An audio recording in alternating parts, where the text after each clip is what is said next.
The morning Nadia Voss found the bottle, she was 11 years old, barefoot, and so hungry, she had started counting the hours between meals the way some children count the days to Christmas, not with excitement, but with the particular arithmetic of survival. It was a Thursday in late August, the kind of morning the Gulf Coast wore like a second skin, thick with salt air and the smell of low tide. The sand still cool underfoot before the sun had fully committed to the day. If you're enjoying this story so far, don't forget to hit the like button and subscribe. Drop a comment telling me where in the world you're watching from. I love hearing from you. Nadia had come to the beach alone, which was nothing unusual.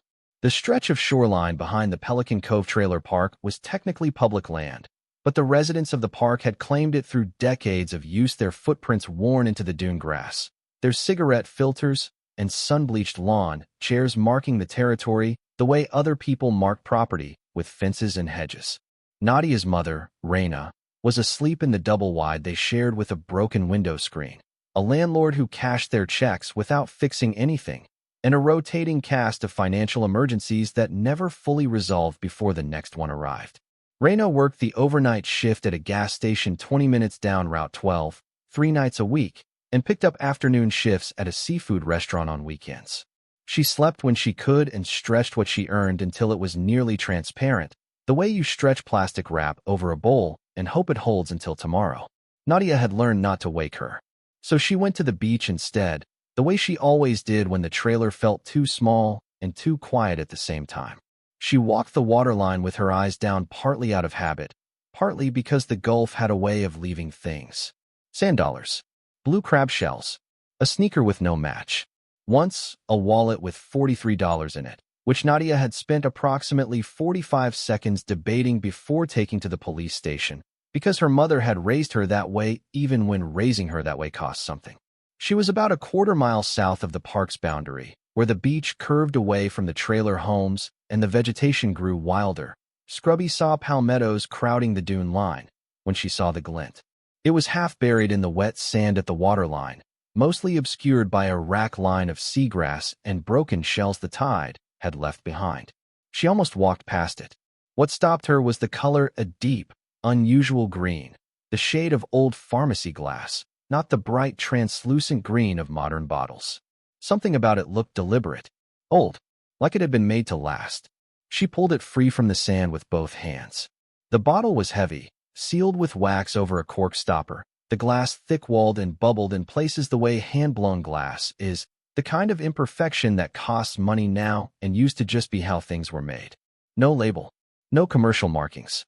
Around the neck, a loop of cord that had once been white had weathered to the color of old bone. And inside, visible through the dark glass when she held it up to the morning light, was paper. Nadia stood there with wet sand between her toes and the Gulf of Mexico lapping at her heels, and she turned the bottle over in her hands 3 times, trying to decide what to do with the feeling spreading through her chest. It wasn't excitement exactly. It was closer to recognition, the sense that something had found her rather than the other way around. She carried it home tucked against her stomach like it was breakable, which it was, or like it was hers, which it wasn't yet. The trailer was quiet when she slipped inside. She sat at the kitchen table, a folding card table they'd had for 6 years, its surface mapped with coffee rings and old homework, and set the bottle in front of her and looked at it for a long time. The morning light came through the window at a low angle and caught the glass and threw a green shadow on the tabletop. She tried to open it carefully. The wax around the stopper had hardened to something like cement, and she had to chip at it with a butter knife, working slowly so she wouldn't break anything. It took nearly 20 minutes. When the cork finally pulled free, it came out with a sound that was less a pop than a sigh, as though the bottle had been holding its breath. The paper inside was rolled tightly, tied with the same faded cord as the neck loop. She eased it out. It was stiffer than she'd expected, treated somehow against moisture, multiple sheets rather than one, folded and rolled together. She spread them flat on the table with her palms and pressed down the curling edges and read. The handwriting was precise and old-fashioned, the letters formed with the kind of care that belonged to an era when penmanship was still taught as a serious subject. It began without preamble, the way certain people begin things when they have run out of time for ceremony. To whoever finds this, I am writing to you from a place of great urgency and, I confess, some desperation. My name is Emmeline Voss Calder. I am 79 years old. I have reason to believe that this bottle, given to the Gulf current from a particular point off Paloma Island, will travel a path I have calculated with some care. If I am right, it will reach the shore near the town of Pelican Cove within 6 to 18 months of my releasing it. If I am wrong, it will be read by a stranger with no connection to any of this, in which case I ask only for your patience and your discretion. If your name is Voss, if you are the child or grandchild or great-grandchild of my brother Hendrik Voss, who left our family's home on Paloma Island in the autumn of 1987 and never returned, then this letter is for you specifically. And what I am about to tell you will change your life. Nadia read the letter 3 times before she allowed herself to feel anything about it. Her hands were shaking by the 3rd reading. Her last name was Voss. She had never known her father. Reyna had given her his surname, the only thing she had of him, she'd said once, in a tone that closed the subject permanently. A surname and a photograph in a shoebox under the bed. A young man with Nadia's same narrow jaw and Reyna's same exhausted eyes, standing in front of a boat with the name Nadia, could never quite read on the hull. She had never thought much about where that name came from or where it went back to. She thought about it now. The letter went on for 4 pages, dense with handwriting that grew smaller and more compressed as it continued, as though Emmeline Calder had begun with space and run out of it. It described a family, the Voss family. Original name Voss Calder before Hendrik had stripped it to 1 word when he left, who had owned Paloma Island for 3 generations. A privately held island 30 miles off the coast, accessible only by boat or small plane. The family had made their money in maritime shipping in the early 20th century, had expanded into commercial real estate in the 50s and 60s, had quietly and methodically accumulated wealth that was never flashy but was always substantial. Emmeline wrote about her brother Hendrik the way people write about wounds that have mostly healed but still ache in certain weather. He was stubborn the way our father was stubborn, which means completely and without apology. When he decided to leave the island, he left everything, his share of the inheritance, the accounts in his name, his claim to the estate. He said he wanted nothing that came from the family. I believe he meant it. I believe he thought he was being principled. I believe he did not understand what he was walking away from. Or perhaps he did understand and chose anyway. That is the kind of man he was. I tried to find him. For years. Hired investigators twice. Lost the trail both times. He was methodical about disappearing, my brother. And then the years passed the way years do, and I grew old, and I thought perhaps it was over. Perhaps the Voss Calder line would end with me. But I am not a woman who accepts things passively. I am 80 years old this spring and in poor health, and I have no children. And I have spent the last 2 years putting my affairs in order with my attorney, Cornelius Farrow, who maintains an office on Paloma Island and who holds all the relevant documents. The estate is legal, fully documented, and worth considerably more than it was when my brother left. I will not put numbers in a letter that may be read by strangers. But I will say this, it is enough. More than enough. More than most people ever dream of. And it belongs, by blood and by law and by my own last will, to the Voss descendants, to Hendrik's children, if he had them, to his grandchildren, if those children had children, to whatever remains of the line he walked away from. If you are reading this, and your name is Voss, and you can prove your connection to Hendrik, and Mr. Farrow will tell you what proof he requires, then I ask you to go to Paloma Island. I ask you to tell Cornelius Farrow that you found the bottle. He will know what it means. He has been expecting it, or something like it, for 3 years now. He will take care of the rest. I do not know if this letter will reach you. I do not know if Hendrik had children, or if those children survived, or if they are the kind of people I hope they are. But I know that I tried. I know that I sent this into the Gulf on a clear morning in October, and trusted the current, and trusted that if the right person was meant to find it, they would. The island is real. The estate is real. The money is real. All you have to do is come. With hope, E.V.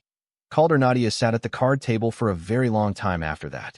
Outside, a neighbor's radio was playing something country and twangy through a thin wall. A car started in the gravel lot.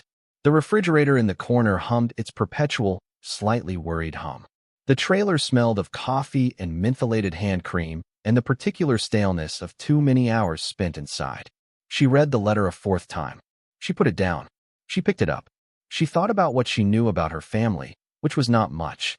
She thought about the shoebox under her mother's bed and the man with the narrow jaw in the photograph, and the boat, whose name she could never read. She thought about Hendrik Voss, who had walked away from an island inheritance in 1987 and then, sometime later, apparently walked into her mother's life long enough to leave a daughter and a surname and not much else. She thought, this cannot be real. And then she thought, but what if it is? She didn't wake her mother. Not yet. What she did instead was what 11-year-olds do when something enormous drops into their laps and they don't know what to do with it. She carried it around with her all day, turning it over in her mind the way she'd turned the bottle over in her hands, feeling the weight of it, wondering what was inside. She went back to the beach in the afternoon and stood where she'd found the bottle and looked at the gulf, that enormous blue-green expanse that stretched past what she could see, past the horizon, all the way to wherever letters came from. She thought about an old woman on an island 30 miles out, calculating currents, pressing a cork into a bottle's mouth, holding it over the railing of whatever boat or dock she'd stood on, letting go. She thought about what it must feel like to hold something precious and choose to release it to the water and hope. She understood that feeling, actually. She understood it better than most 11-year-olds would. That evening, when Reyna woke up and shuffled to the kitchen in her work uniform, still half asleep, smelling of the particular weariness of someone who has been awake too long too many times, Nadia put the letter on the table in front of her and said, "Mom, I need you to look at something." She watched Reyna's face as she read. She watched the way her mother's expression moved through confusion and then dismissal, and then something that cracked open, slowly. The way ice cracks in spring, not all at once, but in a spreading, unstoppable way. When Reyna finished, she looked up. "Where did you find this?" "On the beach. In a bottle." Reyna looked back at the letter. She pressed her lips together. She turned to the second page, the third, the fourth. "Hendrik Voss," she said quietly. Not a question. That was his name? My grandfather's name? Reyna was silent for a moment. "Your father's father." "Yes. I met him once. Your father brought me to meet him. Before everything happened. He was a serious man. Didn't talk much. Never talked about family, about where he was from. I didn't know." She stopped. Started again. "I didn't know any of this. The letter says there's a lawyer. On an island called Paloma. And an estate." Reyna set the pages down and stared at the table. "Nadia, I know. This could be, I know, Mom. It could be nothing. A hoax. Some kind of scam. It could be. Or it could be real." Reyna pressed the heels of her hands against her eyes. She sat like that for a long moment, a woman who had learned through long practice to push hope down before it got expensive, to keep her ceiling low so the disappointments didn't fall so far. Then she looked up. "We need a boat," she said. "Or a plane. 30 miles. I know. We don't have money for that. I know." They looked at each other across the card table. The refrigerator hummed. Outside, the Gulf was doing what it always did, moving in its slow and ancient way, indifferent to the small human dramas conducted along its edges. "Let me think," Reyna said. She thought for 3 days. In those 3 days, Nadia learned patience the way you can only learn it when the stakes are high enough. She went to school. She ate her meals. She helped with the dishes. She did not tell anyone about the letter, not her best friend Deja, not her teacher Mrs. Okie, who had once told her she was unusually observant for her age, not the old man at the end of the trailer row who knew everything about everyone in Pelican Cove and who would have been, in different circumstances, a useful resource. She kept the letter and the bottle in her backpack, which she kept under her bed, which she checked every morning to make sure it was still there. On the third night, Reyna sat her down. "I called the number in the letter," she said. "The attorney's office." Nadia's heart did something complicated. And a man answered. Said his name was Cornelius Farrow. Said he'd been waiting to hear from someone. Reyna paused. He said Emmeline Calder passed away 14 months ago. But before she died, she left everything in order. He said the estate is real. He said it's been in probate pending the location of Hendrik Voss's descendants, and that the court has granted an 18-month window before the assets revert to a charitable trust. She paused again. He said we have 4 months. For months. He wants documentation, Reyna continued. Birth certificates. Your father's records. DNA if we can get it. He said the proof of lineage needs to be airtight because the estate is because the value is. She stopped. Mom, what's the value? Reyna looked at her daughter for a long moment. He wouldn't give me an exact number over the phone. Said we'd discuss it in person on the island. She swallowed. But he said to tell you to tell whoever found the bottle that Emmeline was right. That it's enough. That it's more than enough. The word Paloma means dove in Spanish, and Paloma Island had been named by the Spanish sailors who'd first mapped this stretch of Gulf coast in the 17th century, who'd apparently arrived at a moment when the island was thick with doves. Those doves were long gone by the time the Voss Calder family acquired the land in 1911, but the name had stayed, the way names do, long after the things that inspired them have disappeared. Getting there required borrowing. Reyna was not a woman who liked to borrow anything, which was one reason their financial situation was what it was. She would extend herself to the very edge of what she had before she would accept help from anyone. But she had a sister in Corpus Christi who had married a man with a boat and a good heart, and when Reyna called and explained the situation in careful, abbreviated terms, her sister said, "I'll tell Marcus. He'll take you." They went on a Saturday. The four of them, Reyna and Nadia and her Aunt Celia and her Uncle Marcus, who ran a shrimp boat and therefore treated the Gulf with the comfortable confidence of long familiarity. The water was calm that morning, a flat pewter color under a white sky, and the island rose out of it gradually, first as a dark line on the horizon, then as shape, then as detailed trees, a dock, the outline of buildings. Nadia stood at the bow the whole way over and didn't say a word. She had spent the past 2 weeks trying to prepare herself for disappointment.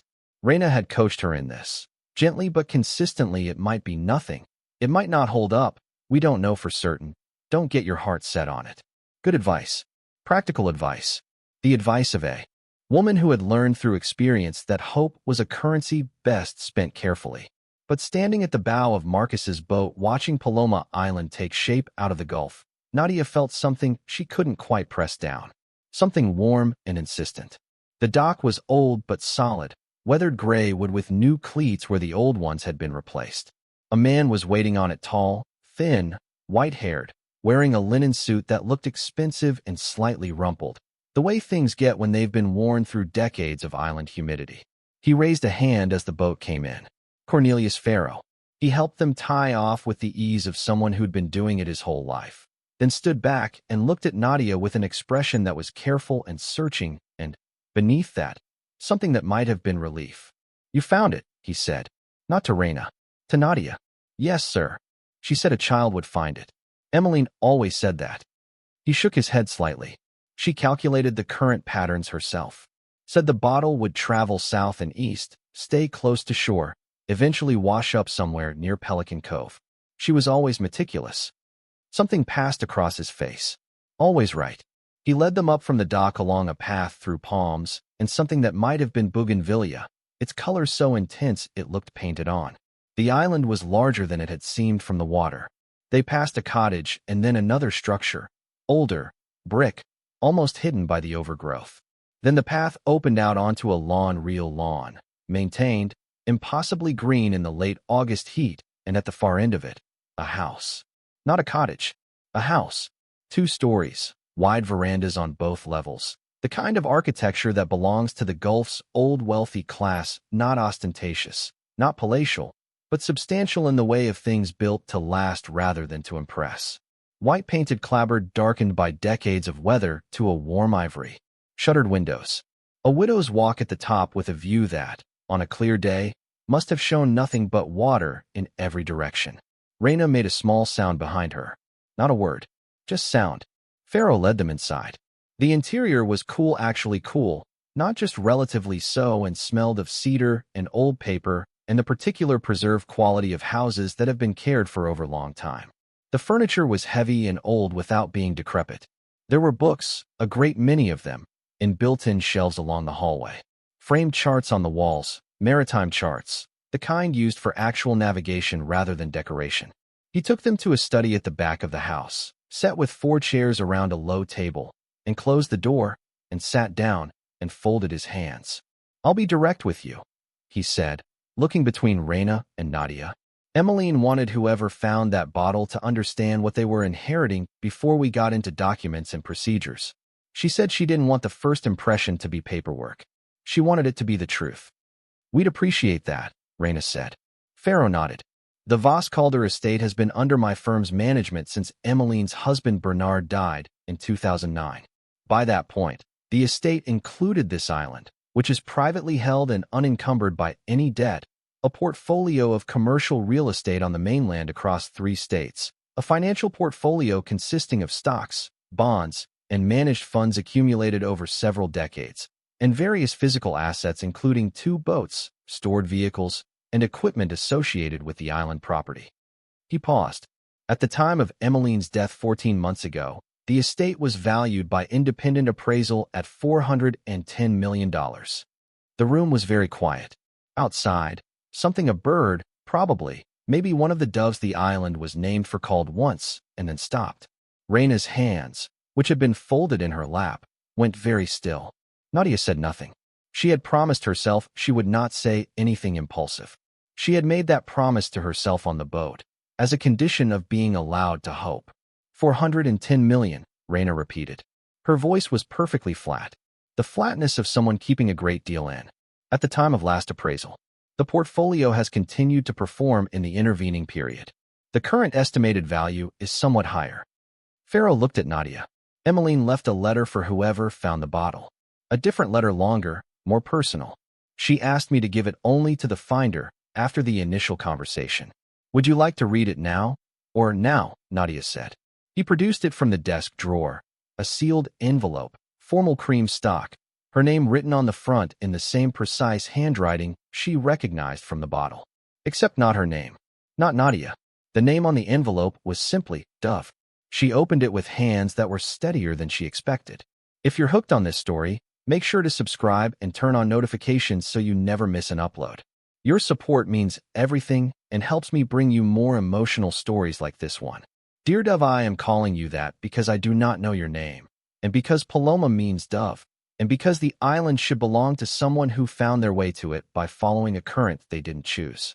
That is, I think, a dove's quality. Trust in the wind.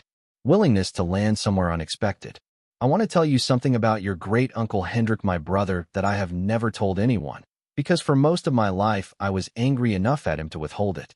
But I am old now, and anger takes more energy than I have. So here it is. He left because he was in love. Not with a person, with a different kind of life. He wanted to be ordinary. He wanted to work with his hands, live near water, raise a family without the weight of all this money pressing down on it. I thought that was foolish. I thought wealth was a gift, and walking away from it was ingratitude. I was wrong. I understand now that he was trying to protect something I didn't value enough to recognize until it was too late. Whatever life his descendants have been living, they have been living it honestly. Without this island, without these accounts, without any of the advantages I had. That makes you, whoever you are, tougher than I ever was. Stronger than I knew how to be. The estate is yours by law and by blood and by my own decision, which I made freely and carefully and without any reservation. But I want you to know it is also yours by character. Because only someone with your particular combination of openness and curiosity and willingness to act finds a bottle on a beach and follows where it leads. Take care of the island. It is a good place. It has been good to us. With love, your great-great. And Emmeline. Nadia folded the letter and held it in her lap and looked at the window. Beyond the glass, the Gulf was doing what it always did. She thought about a woman she had never met, standing at the railing of a boat on an October morning, holding a sealed glass bottle over the water. She thought about the calculation involved current patterns, wind speeds, the geography of shorelines. She thought about the particular loneliness of being precise and thorough and hopeful all at once, with no guarantee that any of it would work. She thought about her mother, who had stretched money until it was transparent and worked overnight shifts and never once asked for help. She thought about the trailer with the broken window screen and the refrigerator that hummed its worried hum. She thought about the word enough. Before any of that came the questions. The ones Reyna asked herself at 3 a.m. after her shifts, lying awake on the mattress in the trailer while Nadia slept and the Gulf moved in its dark way beyond the dune grass. The ones she asked Farrow in a second phone call, longer and more probing than the first, because Reyna Voss had not survived 12 years of single parenthood in a trailer park by accepting things at face value. She asked about the provenance of the island, who held the title, who paid the property taxes, whether there were any encumbrances or liens or legal complications that might make the estate less clean than Farrow described. He answered each question in full, without impatience, with the ease of someone who had prepared for them. He emailed her the property tax records going back 20 years. He sent the title documents. He sent the probate filing, 62 pages of it, and Reyna read every one, which took her 3 evenings, and she found nothing in it that contradicted what he'd told her. She called a lawyer in Corpus Christi, not Farrow, not anyone connected to the island or the Calder estate, but a woman she'd found through the county legal aid directory, someone who worked with families on inheritance matters and agreed to review the documents for a flat fee of $300, which Reyna paid from the emergency fund she kept folded in a sock in her bureau drawer. The Corpus Christi lawyer called back in 5 days.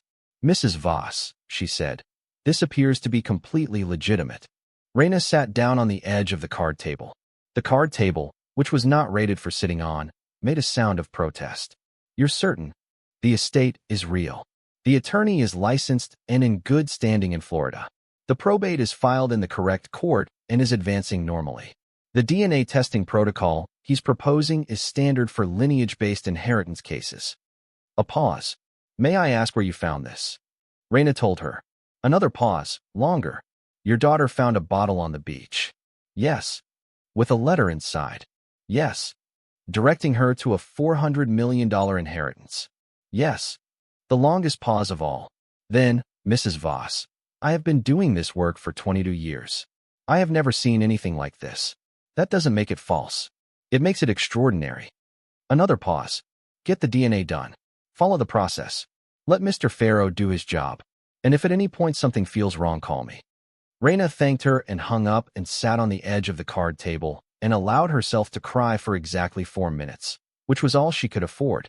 And then she stopped and blew her nose and started thinking about what documents they'd need. The documentation process took 3 months. Farrow had been doing this work for 40 years and he was, as Emmeline's letter suggested, meticulous. Birth certificates, DNA testing, a simple cheek swab, matched against preserved biological material from Hendrik that Farrow had held in trust precisely for this contingency. Records from the church where Hendrik and Reyna's father-in-law had been christened. Records from a courthouse in a town Nadia had never heard of, dug up by Farrow's paralegal, who apparently took a particular pleasure in the hunt. Farrow had been doing this work for 40 years and he was, as Emmeline's letter suggested, meticulous.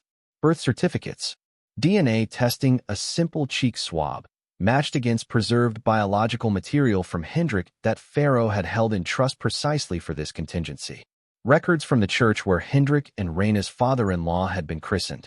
Records from a courthouse in a town Nadia had never heard of, dug up by Farrow's paralegal, who apparently took a particular pleasure in the hunt. The DNA results came back in the 2nd week of October. Farrow called Reyna directly, not Nadia, though Nadia was sitting at the card table listening with a focus that made the air around her feel taut. Reyna held the phone to her ear and said very little, just yes and I understand and thank you. And when she put it down, her face had an expression Nadia couldn't entirely read, something between relief and something older and more complicated. "It's a match," Reyna said. "There's no question. You're Hendrik Voss's granddaughter." The weight of it settled into the room like a change in air pressure. Nadia said, "Okay." Then she said, "Okay," again, because she needed to say it twice. They drove out to the island 3 more times while the paperwork processed. On the 2nd visit, Farrow took them through the house room by room. The kitchen with its worn countertops and old gas stove, still functional. The dining room with its long table and its view of the lawn. The study lined with Bernard Calder's maritime library, charts and logs, and shipping records going back a century. The bedrooms on the 2nd floor, each one clean and shuttered and slightly frozen in the decade it had last been occupied. The master bedroom on the northeast corner smelled faintly of lavender, which Farrow said had been Emmeline's habit, dried lavender in the dresser drawers, replaced every season by the groundskeeper, who still came twice a month to maintain the property. On the dresser, 2 photographs in silver frames. One of Emmeline herself, younger, perhaps 50, standing on the veranda with a man Farrow identified as Bernard. One of a boy who could have been 16, standing on the dock in the way teenagers stand when they're trying to look like they don't care about the photograph being taken sideways, slightly away from the camera, hands in his pockets. Farrow looked at the photograph when Nadia picked it up. "Hendrik," he said. "Emmeline kept that one. Never put it away, even after he left." Nadia looked at the boy's profile. The narrow jaw, the same one she saw in the shoebox photograph, older by 20 years, but recognizably the same one she saw in her mirror. She set the photograph back on the dresser carefully. On the third visit, he took them to what he called the archive room. It was in the basement, actual basement, unusual for a Gulf Coast structure, reinforced and climate-controlled and accessed through a door that looked ordinary from the outside and was, inside, something else entirely. The shelves held documents going back to the estate's founding. Share certificates, property deeds, trust instruments, investment records, decades of them, annotated in different handwritings as the family's accountants changed. And at the far end of the room, in a locked case, what Farrow described as the liquid reserves, not currency, but financial instruments convertible to currency, held in physical form as backup against systemic risk, a habit of old wealthy families who had seen enough of history to distrust any single institution with everything. He didn't open the case on that visit. He didn't need to. The documents were sufficient. The probate court approved the transfer on a Wednesday in November. Nadia was in school when Reyna called her out of class. The secretary at the front desk gave her the kind of look that means either very good news or very bad news. And Nadia walked to the lobby where her mother was standing with her phone in her hand and an expression on her face that Nadia had never seen before and would spend the rest of her life trying to describe. Not happy. More than happy. Something older than happy. Something that had been pressed down for a very long time finally being allowed to rise. "It's done," Reyna said. Nadia didn't say anything. She just walked across the lobby and put her arms around her mother, and Reyna held on with the grip of someone who has been holding on by herself for a very long time and is finally, for the first time in memory, not alone. They stood like that for a while. The secretary at the desk looked away, giving them the moment. The news did not stay quiet long. Small towns don't accommodate secrets well, and Pelican Cove was a small town, and Reyna had to do certain things that could not be hidden. Close the gas station job. Close the restaurant job, speak to the landlord about the trailer, which she was leaving, which meant the landlord would talk, which he did, immediately, to everyone. And Farrow's office was on the mainland as well as the island, and paralegal offices in small coastal towns are not known for airtight discretion. By the second week of December, the story was out. Not the full story, the number hadn't leaked yet, though it would, but the bones of it. The girl from the trailer park, the bottle on the beach, the island, the inheritance. The reactions in Pelican Cove ran along predictable human lines. There were people who were genuinely happy for them. Nadia's teacher, Mrs. Okoye, brought flowers to the trailer on their last day there, hugged Nadia, and said she had always known. Deja came over and they sat on the floor of the empty trailer and talked for 3 hours and cried a little and promised to stay friends, which they did, which would matter later, which would matter a great deal. The old man at the end of the row, his name was Mr. Thibodeau, and he did know everything about everyone, came to the door and shook Reyna's hand and said, without irony or resentment, "I don't think anybody in this park deserves it more." He meant it. Nadia could tell the difference. The gas station manager where Reyna had worked overnight shifts called to congratulate her and, in the same breath, to mention that his cousin was looking for investors in a fishing charter operation. Reyna thanked him for the congratulations and let the rest of it dissolve politely into the air. A woman from the school's parent committee sent a note addressed to the Voss family in handwriting that tried very hard to look casual, suggesting that Nadia might want to consider a gift to the school's arts program, which had suffered recent budget cuts. The note was not wrong about the arts program needing support. It was wrong about the way to ask for it, which is a distinction that matters more than people sometimes think. Reyna filed it. There were people who were skeptical. A woman 2 rows over who had always found reasons to be vaguely unpleasant to Reyna told anyone who would listen that it was probably fraud, that the courts would overturn it, that these things always fell apart. She said this until the court documents were publicly filed, and then she stopped saying it, but she didn't apologize either. The neighbor had a grown son who drove over one evening in November, not to Nadia and Reyna, but to the general vicinity of their trailer, parking on the road outside, and sitting there for a long time before eventually driving away. Nadia watched him through the window. She recognized what he was doing. Calculating, weighing, deciding whether there was an angle. When he finally left, she felt something she was surprised to identify as sympathy. It was hard, watching people reveal themselves like that.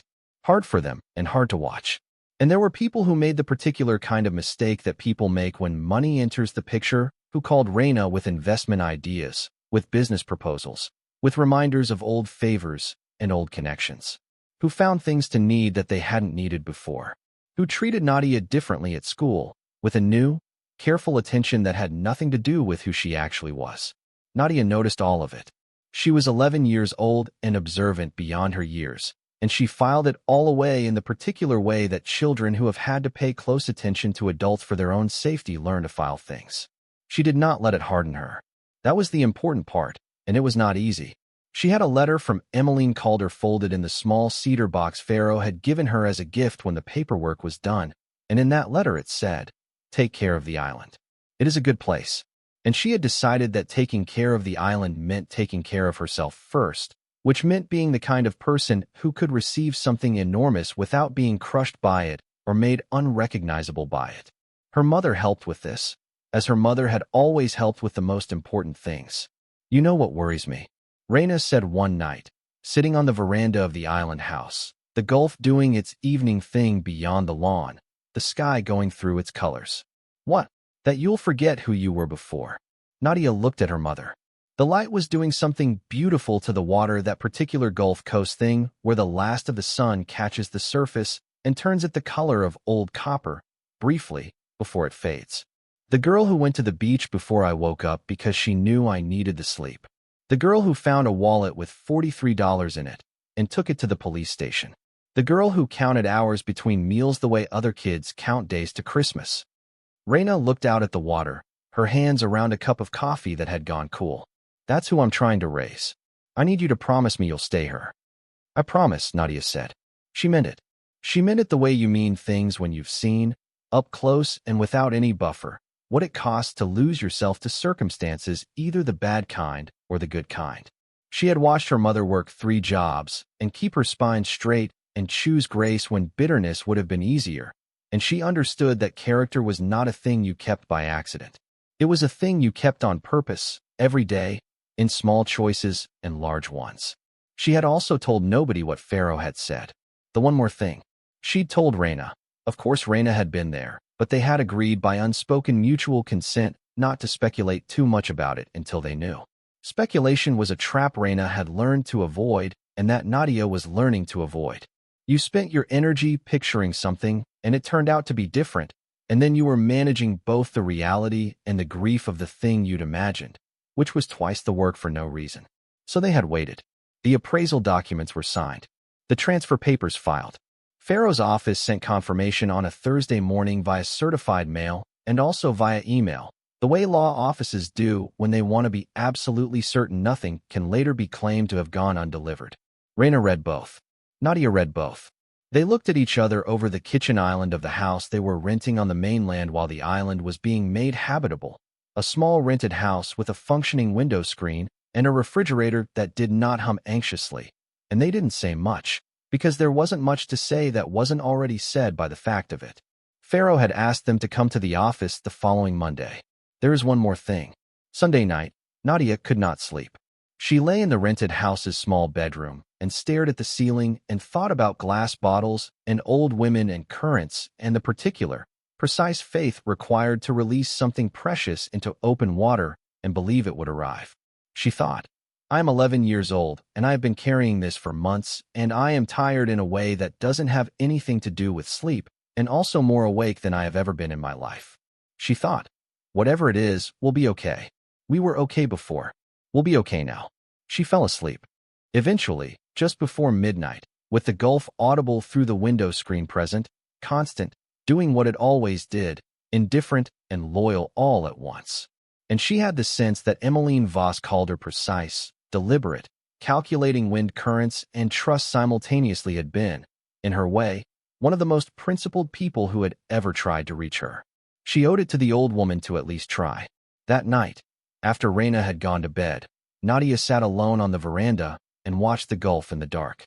It was different at night, not threatening, just vast, the way things are when you can't see their edges.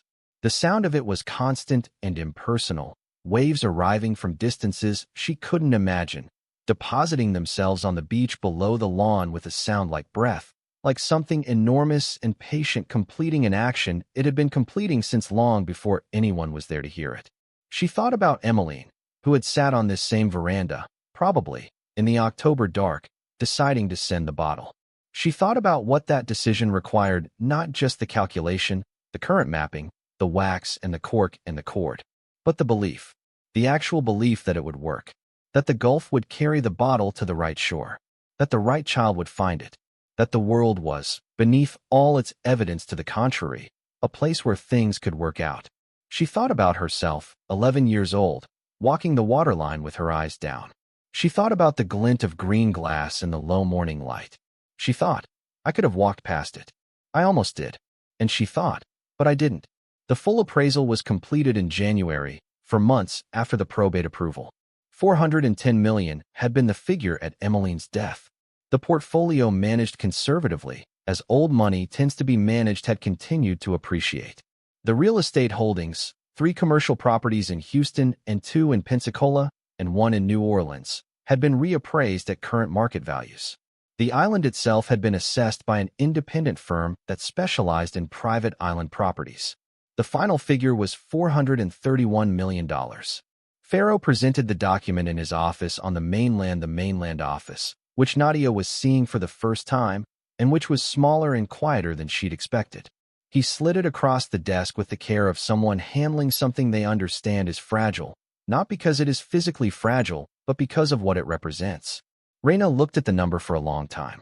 Then she looked at Farrow. What would Emmeline have wanted done with it, she asked. Farrow smiled. It was the first time Nadia had seen him smile, and it changed his face considerably. She left a detailed letter of intent, he said. Not legally binding, she said she didn't want to control you from beyond the grave, which is a direct quote, but an expression of her wishes. She wanted the island maintained. She wanted the real estate managed responsibly. She wanted some portion, she suggested 15%, directed to causes related to maritime education and conservation. He paused. She also wanted whatever family came forward to simply live well. She said, and again, this is a direct quote, that the point of money is to make life less hard. She hoped you would let it do that. The point of money is to make life less hard. Nadia wrote that down in the notebook she'd started keeping, the same notebook where she'd copied out parts of both of Emmeline's letters and certain other things she wanted to remember.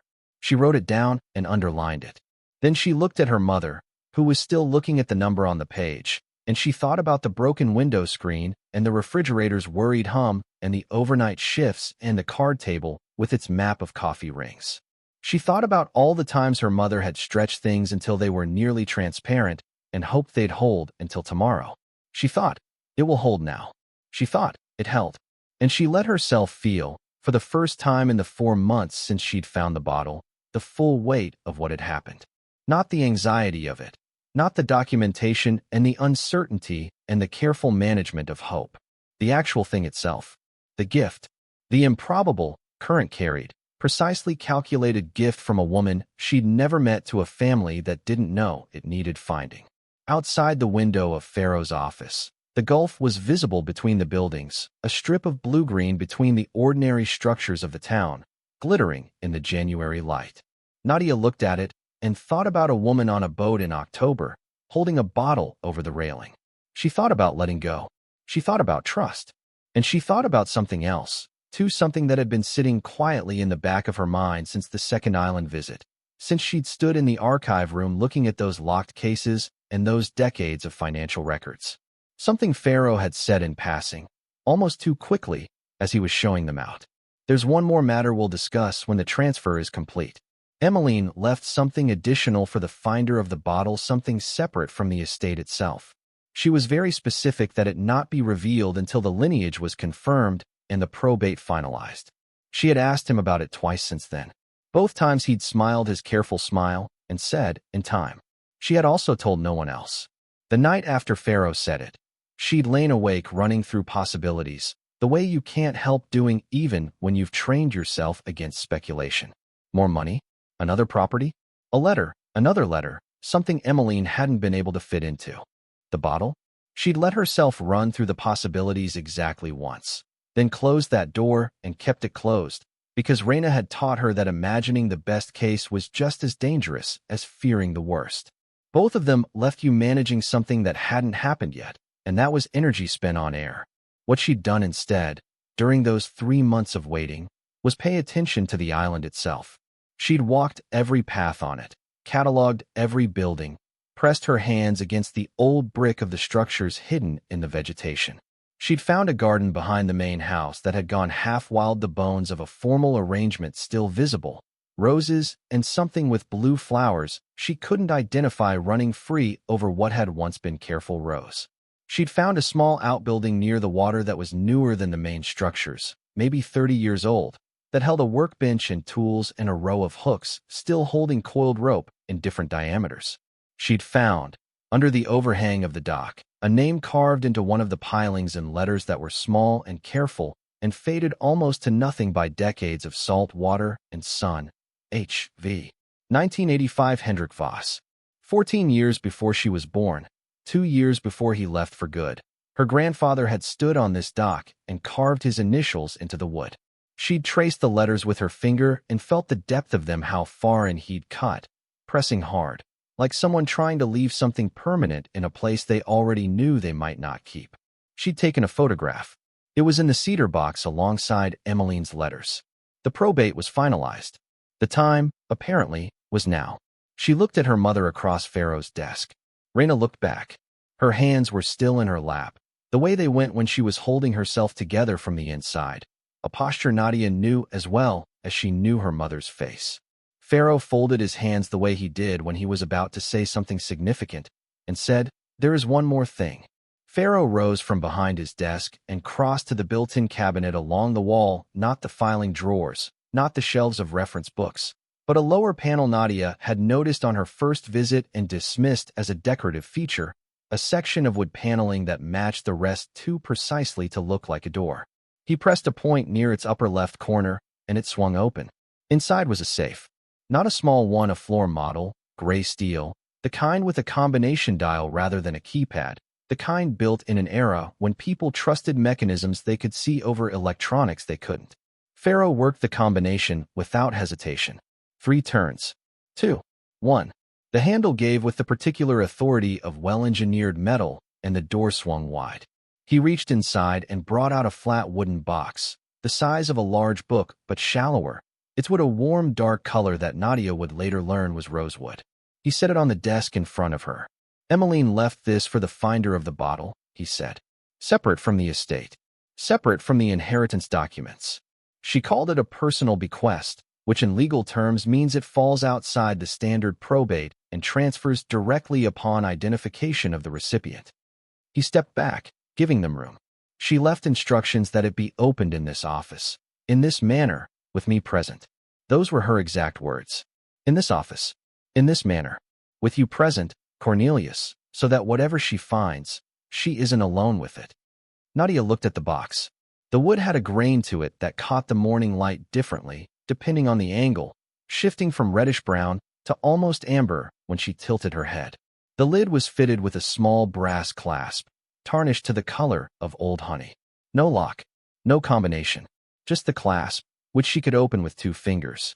Reyna was very still beside her. Nadia opened it. Inside, on a bed of dark blue velvet, lay 3 things. The first was a key, old, heavy, iron, the kind that opens a door rather than a padlock, its bow shaped in a simple oval, and its bit worn smooth on one side by what must have been decades of use. The second was a small envelope, sealed, cream stock, her name on the front in Emmeline's handwriting. Not Dove this time. Nadia, which meant Emmeline had known, had prepared this before she died with the name already written, which meant Farrow had told her, or she had guessed, or she had somehow known in advance what she couldn't have known, which was, Nadia thought, exactly the kind of thing Emmeline Calder seemed capable of. The third was a folded sheet of paper, larger than the envelope, heavier stock, covered in what looked like a hand-drawn diagram, a floor plan, or something like lines and measurements and annotations in Emmeline's precise handwriting, with a small X marked near what appeared to be the eastern wall of a structure Nadia recognized, after a moment, as the island house. "Mr. Farrow," Nadia said. "Yes. Did you know what was in the box?" He was quiet for exactly 2 seconds. "I knew there was a box. Emmeline told me its location and gave me the combination to the safe and the instruction to produce it upon confirmation of the rightful heir. She did not tell me its contents." He paused. "She said I would understand when the time came." Nadia looked at the 3 objects on the velvet. She picked up the envelope first. "Nadia, if you are reading this, then Cornelius has done his job faithfully, which I expected, because he has never failed to do his job faithfully in 41 years of service to this family. And I have told him so in my own letter to him, which he has also not yet opened as of my writing this, and which I hope will give him some comfort. The key opens a door in the eastern study of the house, the room off the library, the one that looks like a closet from the outside. It has always been locked. The diagram will show you where the door is and what is behind it. I did not include this in the estate documentation because it belongs, I believe, to a different order of things than the money and the properties. Those things I leave to you as Hendrik's blood and as the rightful heir. This I leave to you as the person who found the bottle, as the person I believe you to be. What is inside that room has nothing to do with money. It has everything to do with the family you come from, who they were, what they built, what they valued, and why it mattered. I have spent my life with these things around me. I want you to have them, not because they are valuable, though some of them are, but because they are true. They are the truest things I know about the Voss Calders, and now that truth belongs to you. One more thing. Behind the door you will also find a second bottle identical to the one you found on the beach. Sealed. Stamped with my name and the date. Inside it is another letter. This one I wrote for Hendrik himself, 40 years after he left, when I finally understood why he went. I wrote it because I needed to say the things I should have said when he was still here to hear them. I never sent it, obviously. I couldn't. But I kept it, because some letters need to exist, even when there's no one left to receive them. I think perhaps you'll know what to do with it. With love, always, Emmeline. Nadia set the letter down and picked up the diagram. Her hands were steadier than they should have been. She had the feeling of moving through something very clear and very large. The way you feel underwater, sometimes a strange slowed clarity. Everything visible, sound muffled, each movement deliberate. She showed the diagram to Reyna, who had read Emmeline's letter over her shoulder and whose eyes were bright in a way she was working to contain. "Eastern study," Nadia said. "Off the library." "I saw that room," Reyna said. "I thought it was a storage closet." "So did I."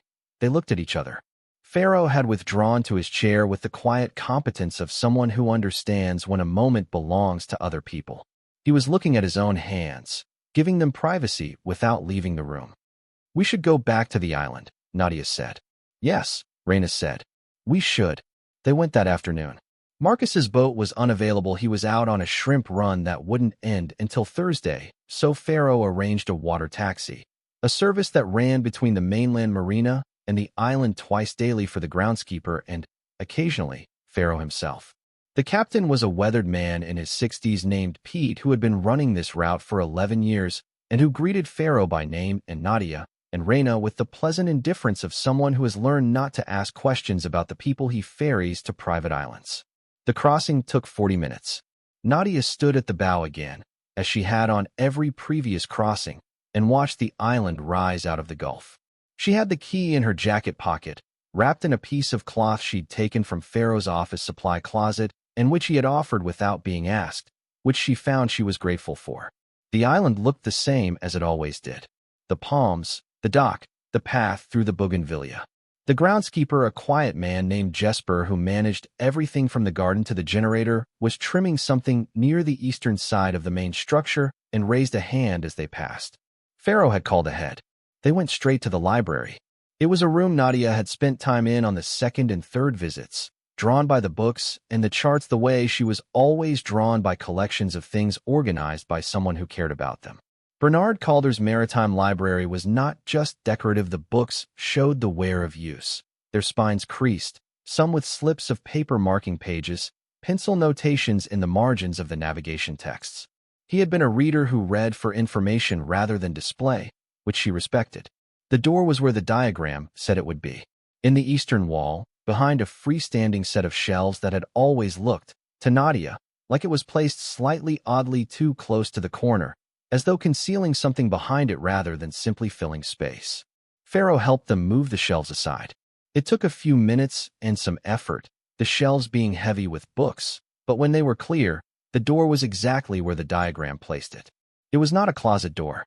It was solid, old, the same dark wood as the rosewood box, fitted so precisely into its frame that without the diagram and the key you might press your palm against it and feel only the slight difference in texture that told you it wasn't wall at all. The key turned without resistance. The door opened inward. What lay behind it was not dark. A ceiling light electric, which surprised her, connected to the island's solar and generator system, wired at some point by someone who had planned for people to see and hear, came on automatically when the door swung wide. A warm amber light that did the room the particular kindness of things that are old and beautiful rather than the cold clarity of fluorescence. The room was perhaps 12 feet wide and 16 deep, its walls lined floor to ceiling with shelves, and on those shelves arranged with the same precision Emmeline had brought to everything. Labeled in the same careful handwriting was what Nadia could only describe, in the moment, as the record of a family. Not financial records. Not legal documents. Those were in the archive room downstairs, cold and necessary and important in their particular way. This was something else. Paintings, framed and hung on the sections of wall not occupied by shelves, small oils, mostly, portraits and coastal scenes, and what appeared to be a series of studies of the island at different times of year. Each one was labeled on a small card affixed to the lower right of its frame, the same cream stock as Emmeline's letters, artist's name, date, subject, and in some cases a note in parentheses explaining the context. Gulf, looking north, November 1932, painted by my father Willem during the year he stopped sailing. The East Garden before the war, Alda's roses were still red then. Each label was a story compressed to a sentence, an entire human context distilled into 20 words. Drawings, some framed and some in flat drawers below the shelves, labeled by subject and date. Photographs, the kind from the era before digital reel photographs, printed in albums on one section of shelving and in boxes on another, sorted chronologically, the earliest so old they had the sepia wash of the 19th century's end. Letters, bound in bundles with ribboned decades of correspondence, labeled by year and correspondent, what must have been hundreds of them. Business letters and personal letters, and the in-between kind that families write to each other, which are neither one nor the other but contain both at once. The news of ordinary life threaded through with the unspoken language of people who know each other deeply enough not to say everything. Objects, personal and specific, a pocket watch, its glass crystal scratched, in a small velvet-lined case with a card that read Willem's, 1909 to 1952. A child's shoe, impossibly small, with no card, which meant either Emmeline knew whose it was with a certainty that needed no label, or it was too old for anyone to be certain anymore. A marine compass in a brass housing, its face worn but its needles still swinging freely when Nadia touched the case, which she did carefully, with one finger, more to see if it was still alive than for any other reason. It was a model ship in a bottle, more elaborate than anything Nadia had seen, a three-masted schooner with rigging made of actual thread, hull painted in the precise colors of a real vessel. On the model's prow, in letters barely visible without leaning close, Voss Calder, I 1911. The family's first ship. The beginning of the money that had built the island and the house, and eventually the estate that had found its way to a trailer park in Pelican Cove via a bottle on a beach. Nadia stood in the doorway and looked at it all, and felt the particular weight of accumulated life, not crushing, nothing like that. More like the feeling of placing your hand on old stone and understanding, in your body rather than your mind, that something has been standing a very long time. Oh, Reyna said quietly, from behind her. Yeah, Nadia said. They went in slowly, careful with everything. Farrow remained in the doorway, watching, his expression doing something complicated that resolved, eventually, into something that looked like relief. She finished it, then, he said, half to himself. What do you mean? Nadia asked. She spent the last 4 years of her life organizing this room. After Bernard died, she said she needed to do something with her hands, something that mattered. She cataloged everything, every photograph, every letter, every object. She said she wanted whoever came after to understand who the family was, not what they owned. He paused. She called it her real inheritance. The money, she said, was just the means. This was the message. Nadia looked at a photograph on the wall, the earliest one in a frame. A formal portrait of a man and a woman in the clothes of the early 20th century, standing in front of what she recognized, with a start, as the dock below the house. The dock was new in the photograph, its wood pale and fresh, the pilings unweathered. The man was broad-shouldered and serious in the way of people from that era, who considered the camera a significant event. The woman beside him was smaller and looked, in some quality that had nothing to do with specific features, like someone Nadia had seen before. She looked at the woman for a long time. She looked at her in the same way she looked in mirrors sometimes, trying to understand what she was seeing. "Mr. Farrow," she said. "Yes. Is that, do you know who these are?" He crossed a look. "That is Willem Voss and his wife Alda, photographed in 1913, 2 years after they acquired the island. They are your great-great-great-grandparents." Nadia looked at Alda Voss. Alda Voss looked back at her from a distance of more than 100 years with the particular self-possession of someone who knows exactly what she's doing and has no need of anyone's approval for it. The jaw, the narrow jaw, the same one in the photograph in the shoebox, the same one in the mirror every morning. "She looks like me," Nadia said. "Yes," Farrow said. "She does." They spent 3 hours in the room. Reyna went through the photograph albums methodically while Nadia read labels and opened flat drawers and pulled out drawings with careful hands. The photographs told a story in the way that family photographs always do, not complete, not objective, but true in the way that the things people choose to preserve are always true. Births, celebrations, vessels being christened, groups of people standing in front of structures at their moments of completion. Children growing up in the spaces between pictures. Old people appearing in the background of images in which they are peripheral, already in the process of becoming history. The albums covered every decade from the 1910s through the 1990s, at which point the photographs became digital and had presumably been preserved differently elsewhere. Reyna moved through them with the concentration of someone reading a language she hadn't known existed until an hour ago. She said almost nothing.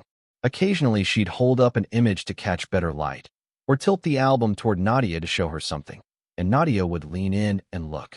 The pictures of the island were the ones Nadia kept coming back to. Not the formal portraits or the celebrations, but the incidental ones, a child sitting on the dock with her feet in the water, her back to the camera, looking at the Gulf.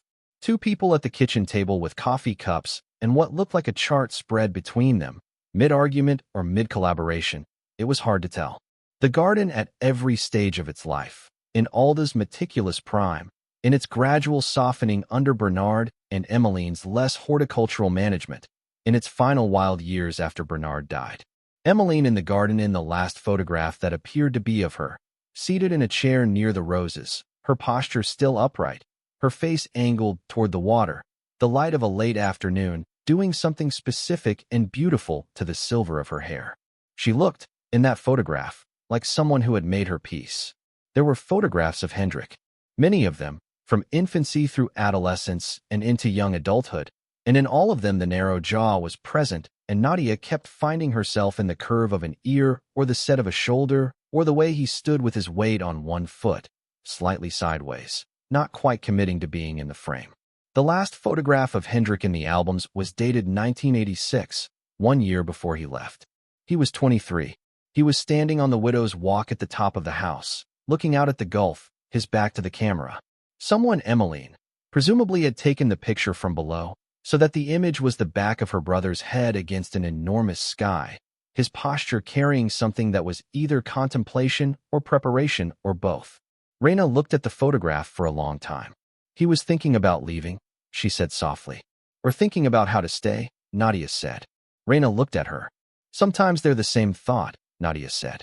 She found the second bottle on the lowest shelf of the back wall, where the diagram had indicated it would be placed horizontally in a purpose-built wooden cradle, identical to the beach bottle in its green glass and wax seal and faded cord, but dry, unweathered, the glass still carrying its original clarity. The label Emmeline had mentioned was a small square of cream paper affixed below the neck with more wax. E.V. Calder, October 2019. She picked it up carefully. Inside, visible through the green glass, the rolled paper of a letter. She didn't open it. Not in the room, not in that moment, which was already full of so many things it could not have accommodated one more without something spilling. She wrapped it in the cloth from her pocket, next to the key, and held it against her chest for a moment. She thought about Emmeline writing a letter to a brother who was already dead and sealing it in a bottle and placing it on a shelf where it would be found only if everything else worked: the current, the beach, the right child, the DNA, the probate, Farrow's faithfulness across 4 decades, the door in the wall behind the shelves. She thought, that's a lot of faith to put in the world. She thought, and the world held. That evening, sitting on the veranda, the Gulf doing its dusk performance in orange and deep blue, Nadia opened the bottle. The wax broke cleanly. The cork came free with a sound like a breath released. The letter unrolled in her hands, 3 pages in Emmeline's handwriting, smaller and more compressed than the bottle letter. The letters of someone writing fast, or writing urgently, or writing something they had started many times before and needed to finish before they ran out of room. She read it alone. Reyna was inside, on the phone with Celia, telling her sister in fragments what the day had contained, and Nadia could hear her voice through the glass, not the words, just the tone, which was the tone Reyna only used with people she trusted completely. Low, unhurried, real. The letter was not long in its content, but long in its weight. Emmeline wrote to Hendrik the way people write to the dead when they have run out of excuses for not saying the thing directly, without preamble, without the softening that living recipients sometimes require. She told him she had been wrong. She told him she understood, now, at the end of her life, what he had been trying to protect when he left. That he had not been walking away from the family. He had been walking away from what the money did to people, the way it built walls between them and the ordinary world, and called those walls comfort. She told him that Bernard, her husband, had been a good man who loved her, and that she had been happy, and that none of this was complaint. But she had watched her own happiness happen mostly at a distance from other human beings, buffered, protected, insulated, and she had spent a great deal of her later life wondering what she had missed. She told him that the girl who was coming, and she wrote the girl who was coming as a certainty, not a hope, which struck Nadia, and stayed with her afterward, was going to be the best thing that had happened to the Voss Calder name since their grandmother Alda had built the first garden behind the house in 1915. She wrote that she knew this with the same certainty she had known the current would carry the bottle to shore. That's some things you just know, if you've lived long enough to understand the patterns. She told him she was sorry. She told him she loved him. She told him the island was in good hands. The last line read, "I forgave you a long time ago, Hendrik. I hope wherever you are, you can hear that. I hope it gives you some peace. It has given me mine." Nadia held the letter in the dusk and looked at the Gulf and let herself cry, which she did not often allow, which she had been not allowing for months now through the discovery and the documentation and the probate and the reactions of neighbors and the drive out to the island and the room full of family history and the bottle on the shelf. She cried for Emmeline, who had been precise and faithful and alone in her particular way, who had spent the last years of her life organizing a room for someone she'd never meet, who had stood on a boat in October and done the math and let go. She cried for Hendrik, who had wanted to be ordinary and had gotten it at the cost of everything else and had apparently, somewhere along the way, become her grandfather, which meant that his choice had led, through paths she couldn't fully trace, to her. She cried for her mother, who was on the phone through the glass, sounding more herself than Nadia had heard her in years, her voice unhurried, real, the voice of a woman who is no longer managing scarcity and can therefore simply be. She cried for the girl she'd been 6 months ago, walking the waterline with her eyes down, counting hours between meals, not knowing that the Gulf had something in it addressed to her specifically, that the water she'd walked beside her whole life had been carrying something toward her at a speed she couldn't have measured and wouldn't have believed. She cried for maybe 5 minutes. Then she stopped, wiped her face with the sleeve of her jacket, and looked at the Gulf. It was full dark now, the horizon invisible, the water and the sky one continuous darkness with stars beginning in the upper registers and the sound of waves below constant and indifferent and loyal all at once. The same gulf that had taken the bottle from Emmeline's hands and carried it along its channels and currents and delivered it to a beach in Pelican Cove on a Thursday morning in late August, exactly where a barefoot girl with her eyes down would find it. She held the bottle in one hand and the letter in the other. She said, quietly, to no one and to Emmeline specifically, "I'll take care of it. I promise." The gulf did not respond. It just kept moving, which was, she had come to understand, its version of response, the demonstration of a faithfulness so fundamental it didn't require acknowledgement. Then she went inside to her mother. The following weeks moved in a new rhythm. Not slower than before, if anything. There was more to do, more decisions to navigate, more people to speak with, more papers to sign. Farrow's office became a familiar place, his assistant a familiar face, the particular smell of the mainland marina salt and diesel and fresh fish from the stalls near the water taxi dock, becoming associated in Nadia's mind with the feeling of things being handled, managed, moved forward. But it was a different quality of busyness. Before, they had been managing scarcity. Every decision had been weighted by what it cost, what it meant, whether they could afford to make it. Now they were managing abundance, which turned out to be its own form of work, not harder, but stranger, requiring a different kind of attention. The first decision was the school. Nadia's school in Pelican Cove was 40 minutes from the island by water and car, which was impractical as a daily arrangement. Farrow presented three options: a mainland school near the marina where Nadia could board during the week and come to the island on weekends, a private school in the city 2 hours north with a strong arts program and a history of producing students who went on to significant things, or a home tutor arrangement on the island itself, which Emmeline had apparently used for her own education in the years before she was sent to the mainland for secondary school. Reyna presented these options to Nadia with the neutrality of a person who has a strong opinion and is determined to keep it to herself, which Nadia recognized because Reyna had been doing it her whole life, the deliberate withholding of parental preference in matters that were properly the child's to decide. It was one of the things Nadia respected most about her mother, and also one of the things that occasionally drove her slightly mad, because sometimes you wanted someone to just tell you what to do. She thought about it for 2 days. On the first day, she made a list, which she then looked at and put away because lists weren't the right tool for this. On the second day, she sat on the veranda of the island house in the early morning before anyone else was up, drinking tea she'd made herself from the kitchen that was slowly becoming familiar, and she thought about what she actually wanted versus what she thought she should want versus what she was afraid to want. She wanted to understand the island. That was real. She also wanted not to lose herself in it, to disappear into the inherited life the way you can disappear into any life that's handed to you already shaped and expect you to inhabit its existing form. She told Reyna she wanted to stay near the island. She wanted to understand the place she'd inherited, not just legally, not just from Farrow's documents, but actually. The garden, the archive room, the dock with Hendrik's initials. She wanted to know what Emmeline had known about this piece of water and this piece of land, and she couldn't learn that from 40 minutes away. She also told Reyna she didn't want the island to be the whole of her world. She was 11, not a hermit, and she needed other children and other perspectives and the ordinary friction of being around people who didn't know her story or her inheritance or the bottle on the beach. They compromised. Island living for days a week.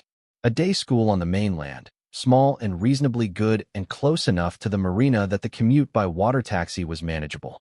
Jesper's wife, who turned out to have been a teacher for 20 years before she followed her husband to the island, available for supplementary sessions on the island itself, with particular attention to the natural sciences that the island made so immediately available as a laboratory. Deja came out on the first weekend after the arrangement was settled, and they spent 2 days exploring and laughing, and Deja declared the island the best place she had ever been and demanded to come back every month, and Nadia said yes, and meant it more than she'd meant anything in a while. The second decision was the garden. This one was entirely Nadia's, and Reyna stayed out of it, sensing that it was one of those things that needed to be owned completely by the person who wanted it. Nadia hired a landscape specialist from the mainland, a woman named Rosa, who worked with both historic preservation and living gardens to assess what was there and what had been there and what could be brought back. Rosa spent a full day on the island before she said anything substantive. Then she called Nadia to the garden and showed her, kneeling in the overgrown beds, what she'd found. The bones of all the Voss's original garden from 1915 were still in the soil. Not visible, you couldn't see them exactly, but structurally present. The way the skeleton of a building is present even when the plaster and the cladding have gone. The arrangement of the beds, the pathways, the placement of the larger plants around the perimeter. The pattern of what had been planted and replanted over a century, each generation making their adjustments, was traceable if you knew how to look. It's extraordinary, Rosa said. Gardens like this, you see them in Europe sometimes. Old estate gardens that have been continuously tended for 100 years. Not so much here.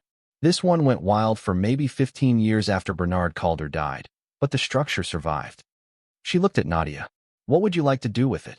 Nadia looked at the garden, at the roses running free over the old paths, at the blue-flowered plant she still hadn't identified, at the shapes visible in the overgrowth if you let your eyes go slightly soft, and looked at the pattern rather than the detail. Bring it back, she said, as close to the original as we can manage. And keep it going. Rosa nodded, as though this was exactly what she'd expected. If you're hooked on this story, make sure to subscribe and turn on notifications so you never miss an upload. Your support means everything and helps me bring you more emotional stories like this one. The third decision was harder. About 6 weeks after the probate finalized, when the story had been in the regional news, and then the national news, and then the kind of online circulation that news gets when it has the particular combination of elements that people respond to: a child, a bottle, a beach, a fortune. Reyna started receiving calls from a specific category of person. Journalists she was accustomed to by now, and had a system for. Farrow's office handled media inquiries, and any journalist who wanted access went through that process, and most of them were professional, and some of them were kind, and a very few of them were the other kind, and Farrow dealt with those. But the calls she was getting now were not from journalists. They were from people who said they were family. Not close family, not anyone with a claim on the estate, not anyone who could have gotten past Farrow's documentation requirements, but people who said their grandmother had known Hendrik Voss in the years after he left the island. People who said their father had been friends with him. A woman in Louisiana who said she was his former neighbor and had photographs and letters she thought the family should see. 2 men in different states who said they were possibly, maybe, they weren't sure, related, distant cousins on the Voss side, and who wanted to connect. Reyna's instinct was to be suspicious. It was a well-trained instinct and not wrong as a starting point. She asked Farrow about each one, presenting them in the tone of someone who has been careful for a long time and is not going to stop being careful simply because circumstances have changed. Farrow was thoughtful. He took each inquiry seriously, which Nadia appreciated, not dismissive, not naively credulous, but genuinely measured. He said that some of the people reaching out were probably exactly what they claimed: people who had encountered Hendrik in his post-island life and were curious now that the story was public. He said some might have things worth knowing. He said some wouldn't. The question, he said, is whether you want to know. Reyna sat with that for 3 days. She thought about Nadia, who had found a bottle and followed it to a family she hadn't known she had. She thought about Emmeline, who had spent decades trying to find Hendrik before finally giving up on direct methods and trusting the Gulf. She thought about Hendrik himself, who had wanted to be ordinary and had built an ordinary life in ordinary places with ordinary people, and who might have left traces worth finding. She said yes, carefully, one at a time. They let Farrow screen the inquiries and pass along the ones he deemed credible. 3 of them turned out to be worth pursuing. The woman in Louisiana, her name was Marguerite, and she was 81 and had lived in the same house for 50 years, had a box of photographs and a bundle of letters from Hendrik spanning the years 1989 to 2004, which were the years no one had been able to account for. She was not looking for money. She was looking, she said in her first call, in a voice that was thin but entirely clear, for someone to give them to. He left them with me, she said. He said he wasn't sure he wanted to keep them, but he couldn't throw them out. I've had them in my hall closet for 20 years waiting for someone to show up who was supposed to have them. Nadia went with Reyna to Louisiana to meet Marguerite.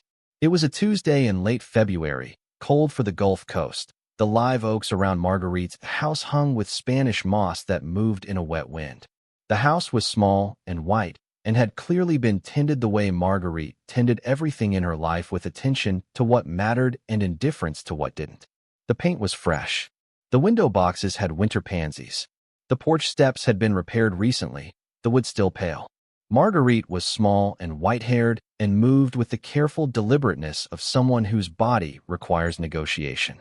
Her house smelled of coffee and gardenia and old paper. She had been baking when they arrived, actual baking.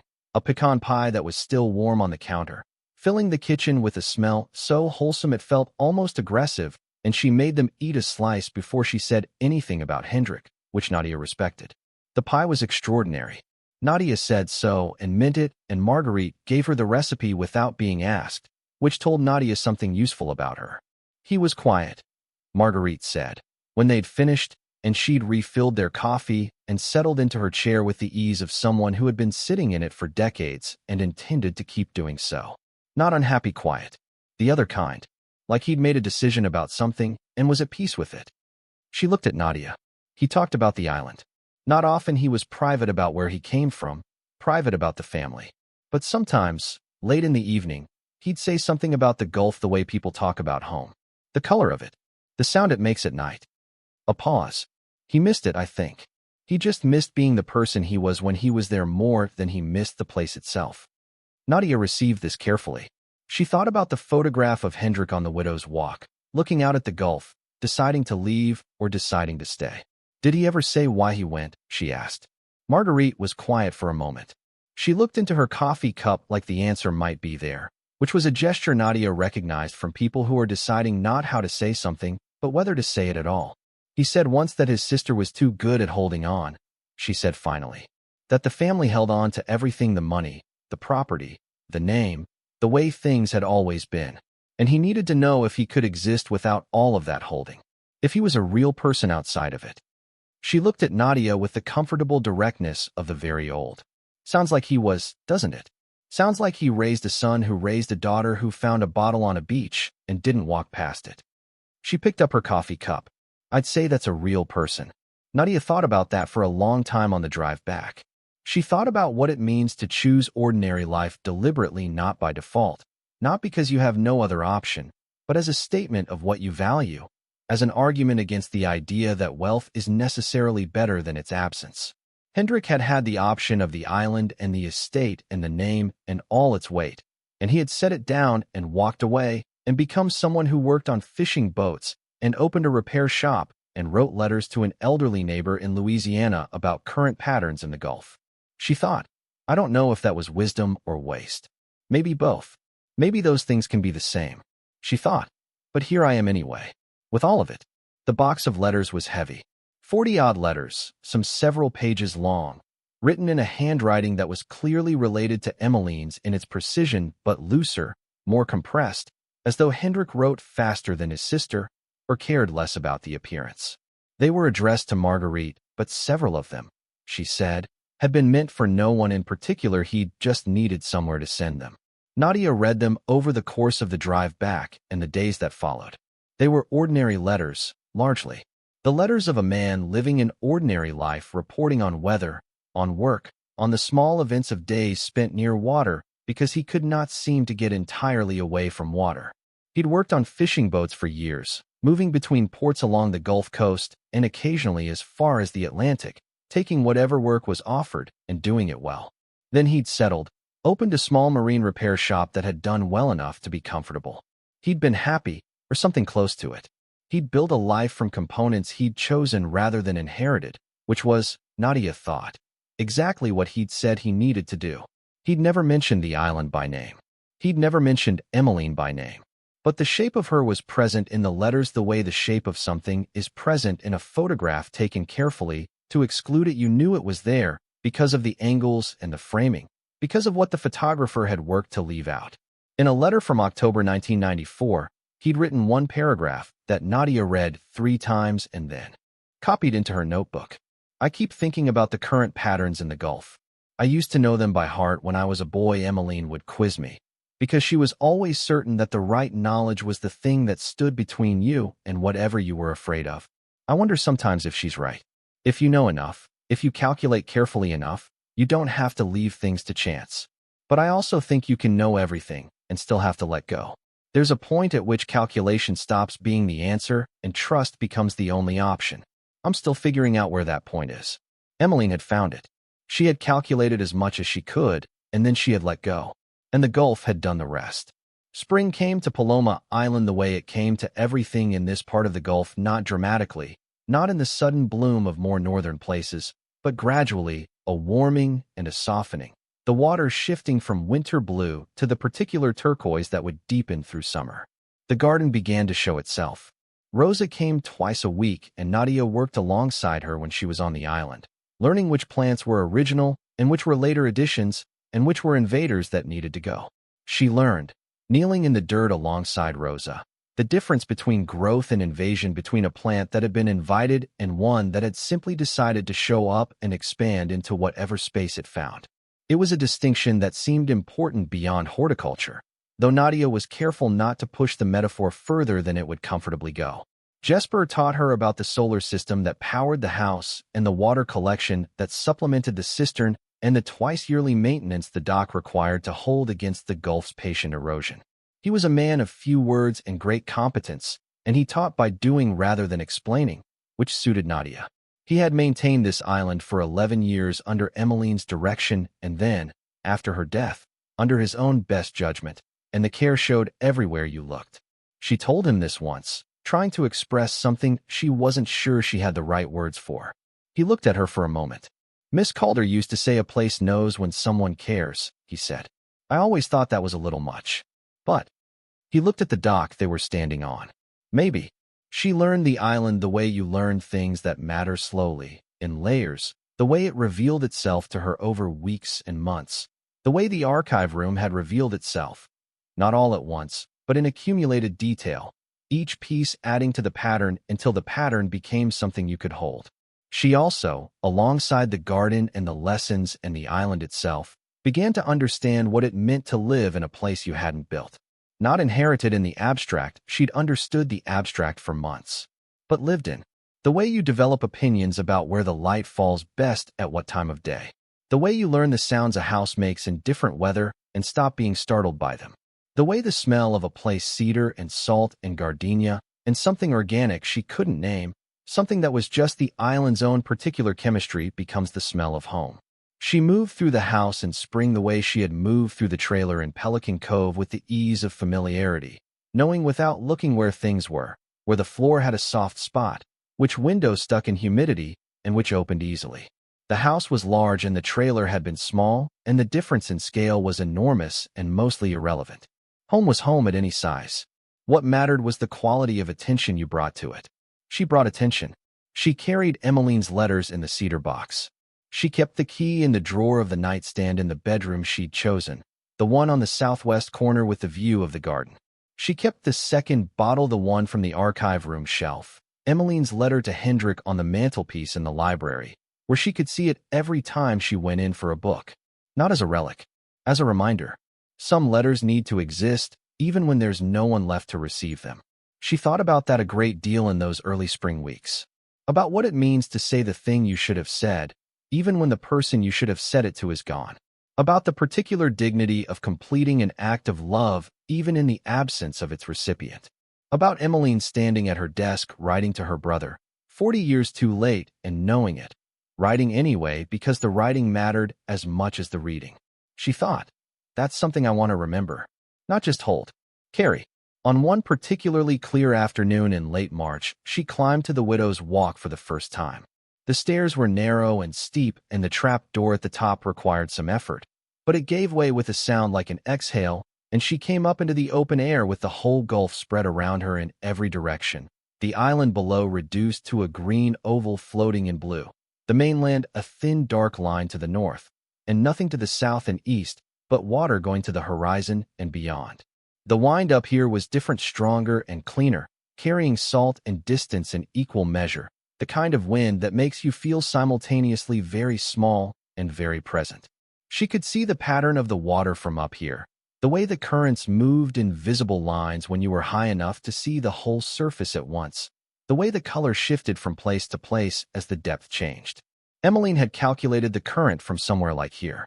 She had looked at the water and done the math and trusted what she found. She understood the photograph. She understood Hendrik standing here in 1986, looking at all of this, knowing he was going to leave it. She understood why you would stand here to think about that. The view didn't make leaving easier, but it made it honest. It showed you exactly what you were choosing. She stood there for a long time, the Gulf wind doing its thing with her hair, the pelicans working their thermals below her. She thought about Emmeline's word, trust, about calculation and the point where it stops being enough. She thought about Hendrik's letter to Marguerite, copied in her notebook. There's a point at which calculation stops being the answer and trust becomes the only option. Maybe you figure that out right here. Maybe you stand where you can see the whole pattern of the water and watch it long enough to understand which way things want to go. She was not thinking about leaving. She was thinking about staying, which is, she realized, its own kind of decision. Not passive, not default.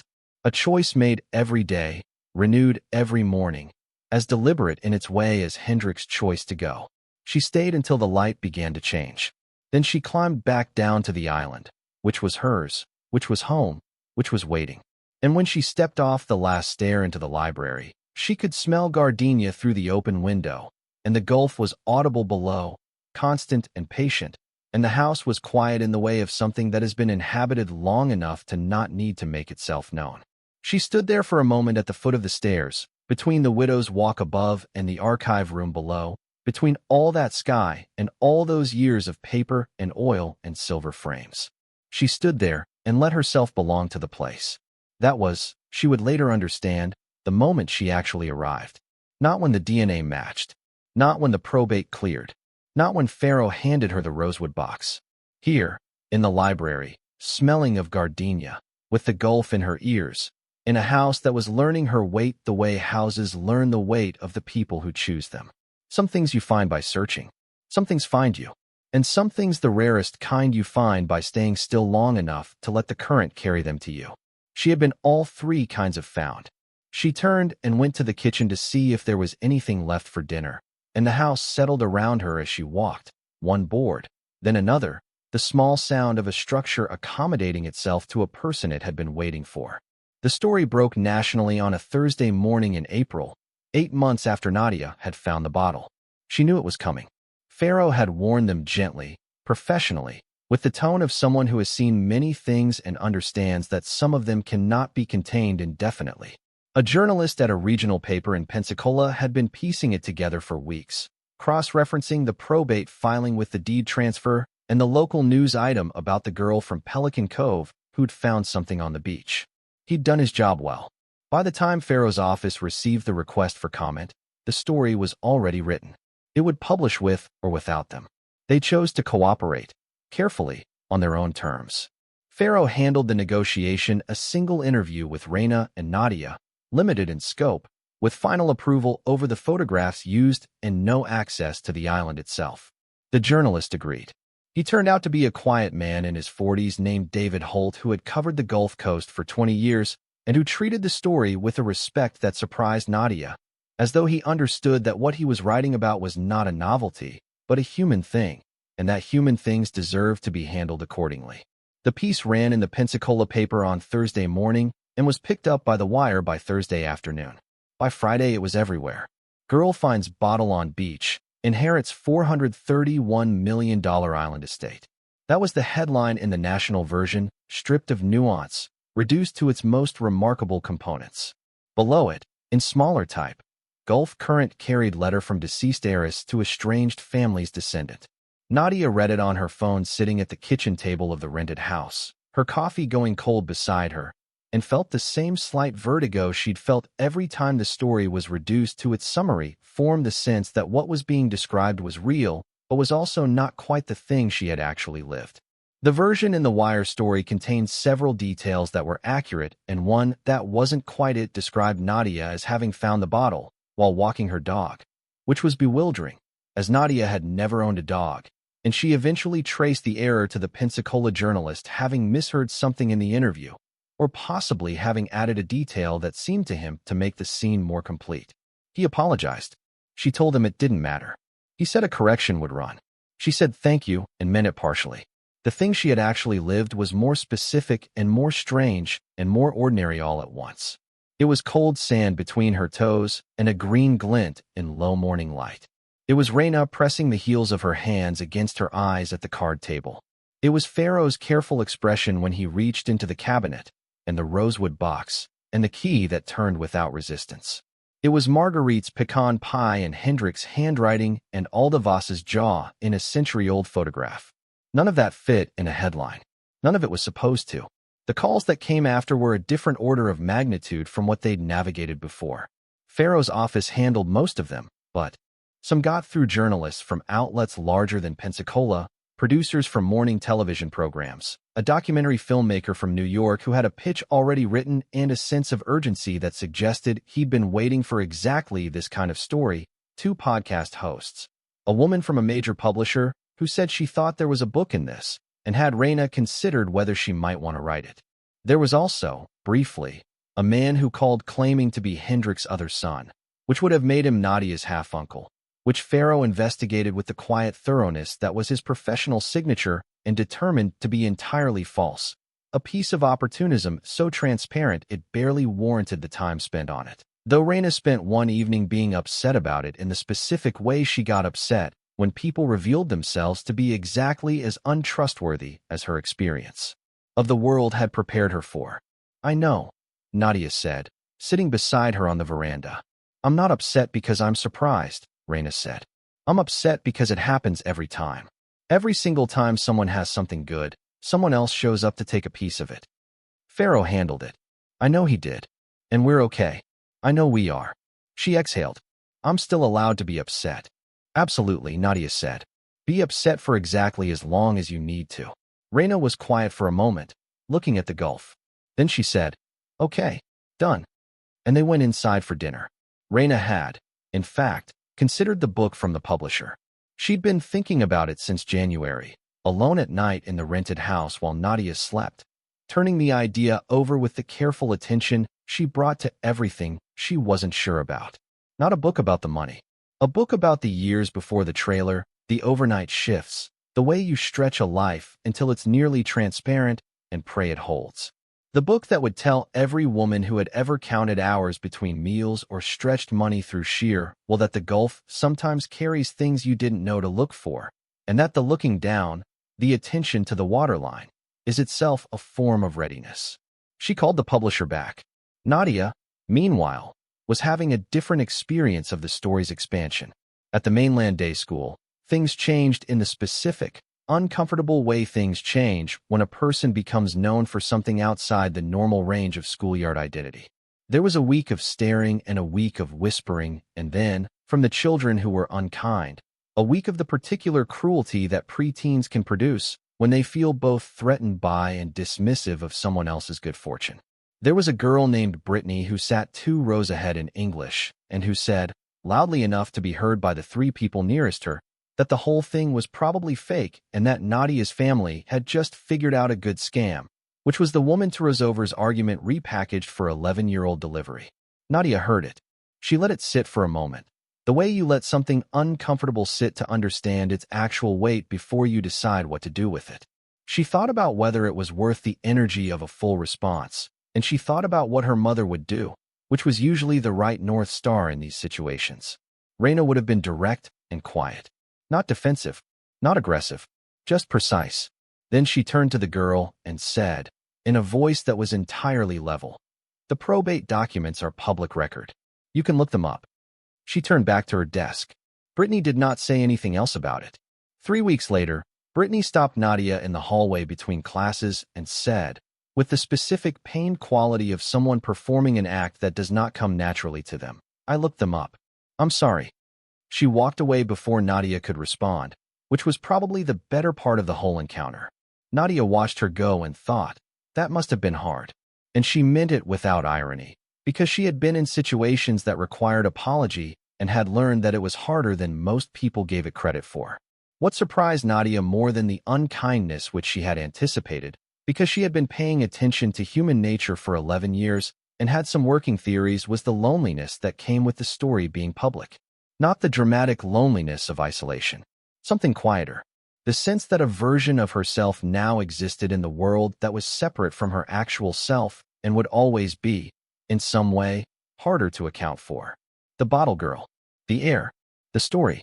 These were real, but they were not all she was, and for a while it was difficult to be in rooms where other people saw the story first and her second, if at all. A teacher she'd liked asked her, the week after the national story ran, whether it was strange to have so much money, which was a reasonable question but delivered in the tone of someone studying a curiosity rather than speaking to a person. Nadia answered it politely, because the teacher had been kind all year and deserved politeness. But she felt the distance in the question, the way it placed her on one side of something and the teacher on the other, and that distance was new and she did not entirely know what to do with it. She was learning. That was the honest answer. She was learning, every day, how to hold all of it, the estate and the school and the island and the story, without any single piece of it crowding out the person she actually was. Deja was the exception, as Deja had always been the exception. She came to the island on a Saturday in April, the week the story broke, and she and Nadia spent the whole day doing exactly what they'd always done, talking and exploring and eating too much and lying on the dock looking at the sky, and neither of them mentioned the newspaper once, which was the greatest gift Deja had ever given her, and she told Deja so, and Deja said obviously, in the tone she used for things she considered self-evident, and that was that. Farrow called them to the mainland office in May.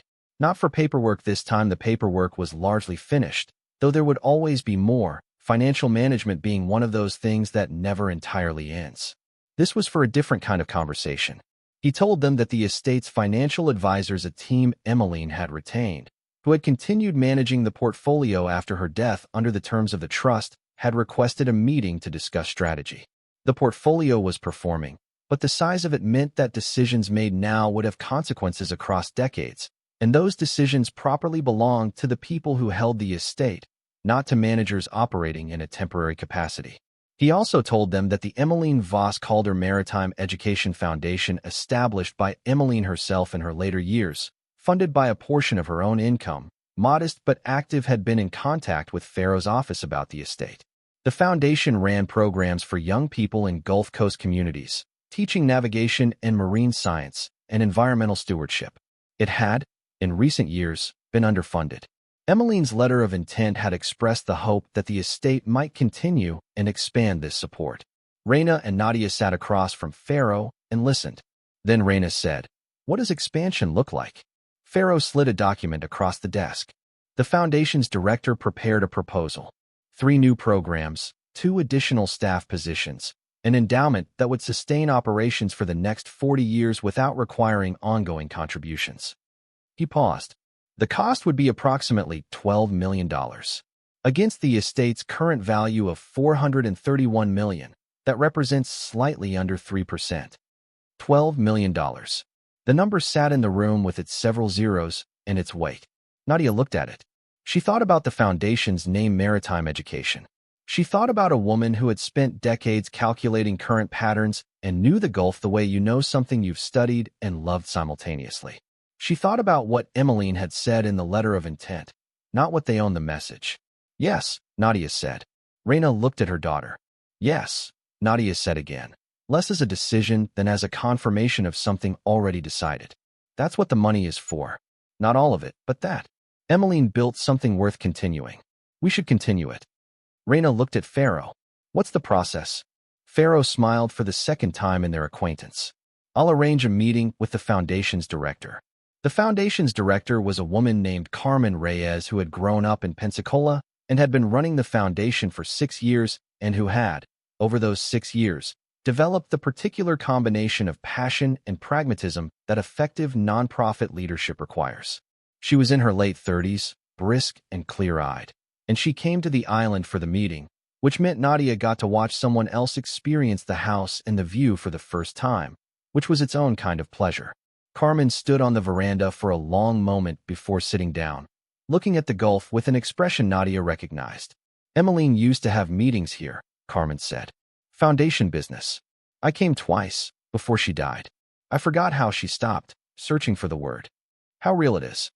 "I know," Nadia said. They met for 3 hours. Carmen walked them through the proposed programs, a summer navigation camp for young people from coastal communities who couldn't afford marine education otherwise, a school-year curriculum that Carmen wanted to offer to public schools along the Gulf Coast at no cost, and a research fellowship for university students studying the Gulf's ecology. which had been deteriorating in specific and measurable ways that Carmen spoke about with the intensity of someone who had been watching a preventable problem go unaddressed for too long. She spoke about each program with precision numbers of students served, expected outcomes, cost per participant, the infrastructure already in place that would allow the expansion to happen efficiently rather than from scratch. Nadia asked questions. Real ones, specific ones, the kind she'd learned to ask by watching Farrow manage complexity over months of document review. How many young people from communities like Pelican Cove were currently being served? What were the barriers to access that the summer camp addressed? How did the curriculum integrate with existing public school requirements? Carmen answered each one. At the end, Reyna said, "Nadia, what do you think?" Nadia thought about a Thursday morning in August. Barefoot, eyes down, counting hours. The glint of green glass in low morning light. She thought about what it means to have a piece of luck find you, to have the Gulf carry something to your feet that you didn't know to look for.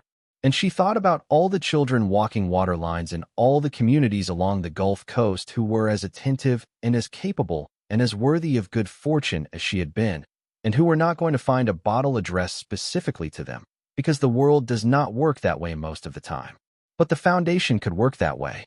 The foundation could find people who were ready and give them something real to work with. "Let's do it," Nadia said. "All 3 programs. And I want to be involved. Not just the money. Actually involved. I want to know how it's going, what's working, what isn't." Carmen looked at her for a moment. Then she said, "Emmeline said something once. She said the best thing about this foundation was that it taught young people to read water, to understand currents and patterns and what the Gulf is trying to tell you." She looked at Nadia. "I think you already know how to do that. If you're enjoying this story so far, don't forget to hit the like button and subscribe. Drop a comment telling me where in the world you're watching from. I love hearing from you." Summer came to Paloma Island in its Gulf Coast way gradually, and then completely, the heat settling in like a presence that intended to stay, the water going from turquoise to a deeper, more saturated blue, the bougainvillea going extravagant along the south path. The garden was recognizable now. Rosa had been working through spring with a patience and skill that Nadia had watched with growing respect, and what had been overgrown and formless was taking on shape. Alda's original arrangement, emerging through the wildness like a drawing appearing through pencil strokes, the structure that had always been there becoming visible again. The roses were red.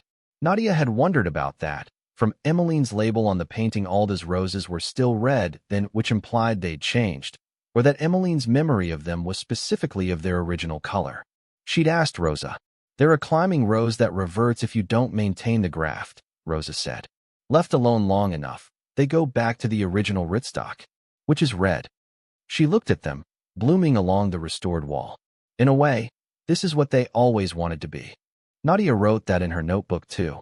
Deja came for 2 weeks in July. Her parents dropped her at the marina and Nadia met her with the water taxi, and they spent 14 days in a way that would become, in memory, one of the best stretches of time in both their lives. Swimming off the dock in the mornings. Working in the garden with Rosa in the afternoons, because Deja turned out to have opinions about plants and was not shy about expressing them. Reading on the veranda in the evenings, sometimes in silence, sometimes talking, the Gulf doing its dusk performance in the background. On the last evening before Deja went home, they sat on the dock with their feet in the water and Deja said, "I've been thinking about something." "Tell me." "You would have found the bottle even if your name wasn't Voss. You would have picked it up even if it had nothing to do with you. Because that's just what you do. You look down, you notice things, you pick them up." Nadia thought about that. "Maybe," she said. "Not maybe. Definitely. The name just meant it was addressed to you. But you would have found it either way, and you would have done something with it either way, because you're the kind of person who does something." Nadia looked at the water. The last light was doing something amber and specific to the surface, the way it did only in this particular hour of summer evenings. "My mom says something like that sometimes," she said. "That the money is just the means. That what matters is the character." "Your mom is right. Don't tell her I agreed with you." Deja laughed and splashed her foot in the water, and the moment dissolved into ordinary girlhood, which was the best thing it could have been.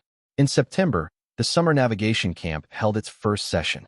22 young people from 5 Gulf Coast communities, ages 10 to 14, came to a rented facility on the mainland for 2 weeks of marine education, chart reading, navigation, basic seamanship, Ecology of the Gulf. Carmen had organized it with the efficiency of someone who had been waiting years to have the resources to do it right. Nadia went on the third day. She didn't announce herself as the donor. Carmen had offered to introduce her that way, and Nadia had thought about it and said no, she didn't want the children relating to her as the person who gave the money. She just wanted to see it. She sat in the back of the chart reading session and watched an instructor from Pensacola State walk 20 to 10 to 14-year-olds through the basics of reading a nautical chart. Depth soundings, hazard markers, the language of the water translated into paper. The children were attentive in the specific way of young people who are learning something that feels actually useful, rather than abstract, rather than for a test. A boy in the third row, maybe 12, with his grandfather's old fishing hat on his head, raised his hand and asked why the current ran the way it did in the channel between two islands shown on the chart. The instructor explained. The boy nodded and looked back at the chart with an expression of such clear satisfaction, the expression of someone for whom a pattern has just clicked into place, that Nadia felt something move in her chest. She thought about Emmeline quizzing Hendrik on current patterns. She thought about Hendrik writing to Marguerite about the Gulf. She thought about herself, 8 months ago, standing at the bow of Marcus's shrimp boat, watching Paloma Island rise out of the water. She thought, this is what she meant. This is what the money is for. On the drive back to the marina, Carmen rode with her, and after a few minutes of silence she said, the boy with the fishing hat. His name is Marcus. He comes from a family of shrimpers who've been on the water for 4 generations. He's never had any formal marine education. He knows the water the way you know something. You've been around your whole life, but he doesn't have the vocabulary for it yet. He will, Nadia said. Yes, he will. They drove in silence for a minute. Can I ask you something? Nadia said. Of course. When Emmeline started the foundation before it had much funding, before it was what it is now, what was it? What did she actually run? Carmen thought about it. A summer program. 14 kids, the first year. She ran it herself, mostly, with one part-time assistant and borrowed equipment. She said she didn't want to wait until she had everything perfect. She said the kids who needed it were already out there. A pause. That was her whole philosophy. The Gulf doesn't wait for you to be ready. You learn to read it while it's moving. Nadia thought about a sealed bottle released into an October current. Yeah, she said. That sounds right. October arrived with a shift in the Gulf's mood, not dramatic. The water still warm, but something in the light changed, a certain quality of late afternoon gold that belonged specifically to October on this coast, and that Nadia now recognized as the light of the month in which Emmeline had stood on a boat and let go of a bottle. 1 year since the finding. She went to the beach at Pelican Cove on the Thursday morning that marked the anniversary, not the date she'd found the bottle exactly, but a Thursday in late August was close enough, and October was the month the bottle had been released, and the anniversary was more idea than specific date anyway. Reyna drove her. They parked in the lot of the trailer park that had been their home and would, she was fairly certain, always be the marker in her mind of what before looked like. The trailer was occupied by someone else now. A family. She could see a child's bicycle leaning against the steps and a wind chime she didn't recognize hanging near the door. She didn't go closer. It wasn't her home anymore, and the people living in it deserved their privacy. But she looked at it for a moment, this small rectangular space that had contained so much of her life, and she felt toward it a warmth that she hadn't expected and that she found she couldn't quite name. Not nostalgia exactly. Something more specific, gratitude, maybe, for what the small space had made necessary. The going to the beach before Reyna woke up. The eyes down attention to the waterline. The finding. They walked south from the park boundary, along the stretch where the beach curved and the vegetation grew wilder. Nadia went slowly, her eyes down the way they had always been. She didn't find another bottle. She found a sand dollar, whole and perfect, which was rare on this stretch. She found a fragment of blue crab shell the color of a bruise. She found a piece of sea glass, worn smooth, the particular opaque whiteness that takes decades of water to produce the color of old milk glass, of something long surrendered to the current. She put it in her pocket. There were other things on the waterline. Seagrass, a plastic bottle cap, which she picked up and put in her jacket pocket because that was the habit Jesper had given her, quiet and non-dramatic. Just pick it up and put it somewhere it won't go back into the water. A fragment of netting tangled around a length of driftwood. A single pelican feather, long and gray. She walked the way she had always walked it slowly, attentively, not looking for anything specific, just looking. The habit that had been formed by necessity, by years of going to the beach because the trailer was too small and the morning was free and the waterline always had something in it worth seeing, had become simply who she was. She didn't know how to walk a beach any other way. At the point where she'd found the bottle, she stopped. The sand looked the same as all the rest of the sand. There was no mark on it, no indication that anything had happened here. The Gulf was doing what it always did, arriving and departing in its ancient rhythm, each wave carrying things from distances she couldn't measure and depositing them without comment. She stood there for a while. She had not been back to this beach since the morning she'd found the bottle. That was deliberate, not superstition, not sentimentality exactly, but a sense that the place deserved to be left alone to be what it actually was, which was an ordinary stretch of Gulf Coast sand that happened to have been in a particular location at a particular moment. She hadn't wanted to turn it into a monument. But now, standing here a year and a month after, she found it was not a monument. It was just the beach. The Gulf did not mark the spot. The waves arrived and departed in their eternal indifference, and the sand was the same sand, and the salt smell was the same salt smell. She was the thing that was different. She thought about what you do with an anniversary that is also a beginning.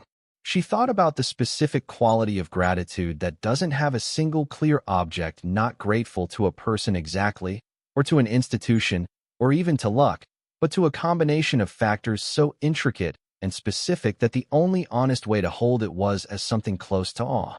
The current, the wax, Emmeline's calculation, the clear morning, her own eyes, trained downward by years of walking a waterline with attention. All of it, the whole improbable chain.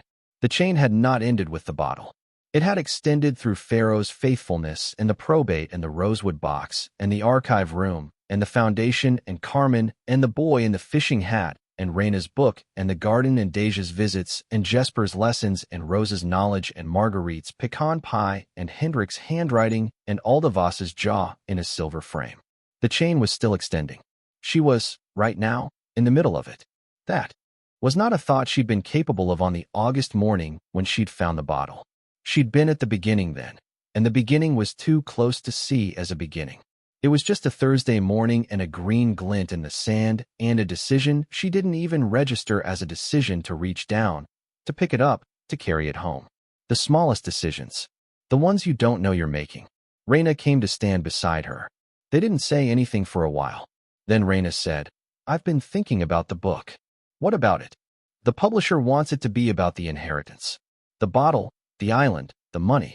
They think that's the story. And you don't. I think that's the part of the story that's easy to tell. The part that has numbers in it, and a headline, and something you can hold up and show." She was quiet for a moment, watching the water. "I think the real story is the years before. The overnight shifts. The card table. The window screen we could never get fixed." She paused. "I think that's the story other people actually need." Nadia thought about this. About all the women who were in years like that right now in trailers and small apartments and rented rooms, stretching what they had, keeping their spines straight, raising children in the particular combination of love and constraint that poverty produces. "Tell both," Nadia said. "The before and the after. And make it clear that the after only means something because of the before. Because of who you had to be." Reyna looked at her daughter. "When did you get so smart?" "I've always been this smart. You raised me." Reyna laughed a real laugh, the kind that came from somewhere unguarded. It was a sound Nadia had been hearing more often in recent months, and it never stopped being one of the best sounds she knew. The financial advisors presented their long-term strategy in November. It was a long meeting, 4 hours, with materials prepared in advance that ran to 40 pages, and Nadia sat through all of it with her notebook and her questions, because she had decided early in this process that she was not going to be a passive beneficiary of things she didn't understand. She had watched Farrow navigate complexity with the ease of long familiarity, and she wanted to develop that familiarity herself, which meant asking questions that probably revealed how little she knew, which was, she decided, a better outcome than pretending to know things she didn't. The advisors were patient. They were also, she could tell, slightly surprised by her. Not rudely, there was nothing condescending in how they treated her. But she could see them recalibrating, adjusting their explanations to someone who was actually listening rather than someone who was sitting politely while adults discussed things above their head. By the end, she had a clearer picture of what $431 million actually meant when you tried to think about it responsibly rather than just numerically. It meant endowments. It meant managed growth that could sustain giving for generations without depleting the principal. It meant that the 15% Emmeline had suggested for maritime education and conservation was not a sacrifice, but a portion the estate was large enough that 15% of its annual return, conservatively calculated, was still a sum that could fund real things, change real conditions, matter to real people. It also meant that Reyna and Nadia would never not have enough. That sentence, which had been a hypothesis for months, solidified in that meeting into something she could actually hold. Never not enough. The concept was so far outside her previous experience that she had to approach it sideways, the way you approach something very bright, not looking directly at it, but being aware of what it illuminated around it. What it illuminated was choice. The ordinary, taken for granted luxury of choice: what to eat, where to go, what to study, how to spend time, that people who had always had enough experienced as the default texture of life rather than as the remarkable exception it actually was. She thought about the children at the navigation camp, about the boy in the fishing hat, Marcus, who Carmen had told her was already planning to apply for the fellowship when he was old enough, about the girl from Galveston who had told Carmen she wanted to be a marine biologist the first time she had said it to anyone, because until 2 weeks ago it had seemed like the kind of thing other people became. Choice. The foundation was in the business of expanding what choices looked possible.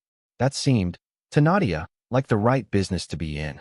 And the right business to stay in, year after year, because the gulf would keep moving and the children would keep walking its edges and the foundation would keep finding them and the money would keep being there to make it possible. Not forever, nothing was forever, but for long enough to matter. She wrote in her notebook, long enough to matter. Then she underlined it. December brought the island's version of winter, mild by almost any standard, but quieter, the gulf a different color. The light coming in at a lower angle that made the house glow in the late afternoons in a way that felt specific to the season. Jesper hung lights along the veranda, not elaborate, just simple white lights that made the house visible from the water, a signal to no one in particular and to the gulf in general. Reyna finished the first draft of the book's opening chapter and read it aloud to Nadia at the kitchen table, which had by now been replaced by an actual table, solid wood, that had come from a furniture maker on the mainland, and that Nadia had chosen because it reminded her slightly of a card table in its simplicity, which was not a quality most people would have looked for, but which she felt was important. The chapter was about the gas station, the overnight shift, the particular quality of the hours between 2 and 4 a.m., when the station was empty and Reyna cleaned the coffee machines and thought about what she was doing and whether it was enough and how long she could keep doing it. It was very good. Nadia said so. Reyna said she wasn't sure. Nadia said that was how you knew it was very good. The things you weren't sure about were the ones that were actually true. Reyna looked at her daughter over the kitchen table and said, for the 4th or 5th time in the year that was ending, "When did you get so smart?" "I've been saying it all year," Nadia said. "You raised me." They had Christmas on the island for the first time.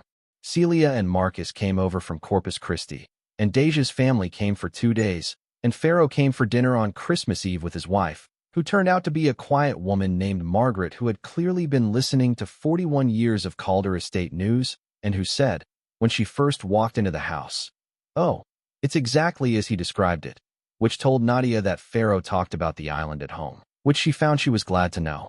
They ate well.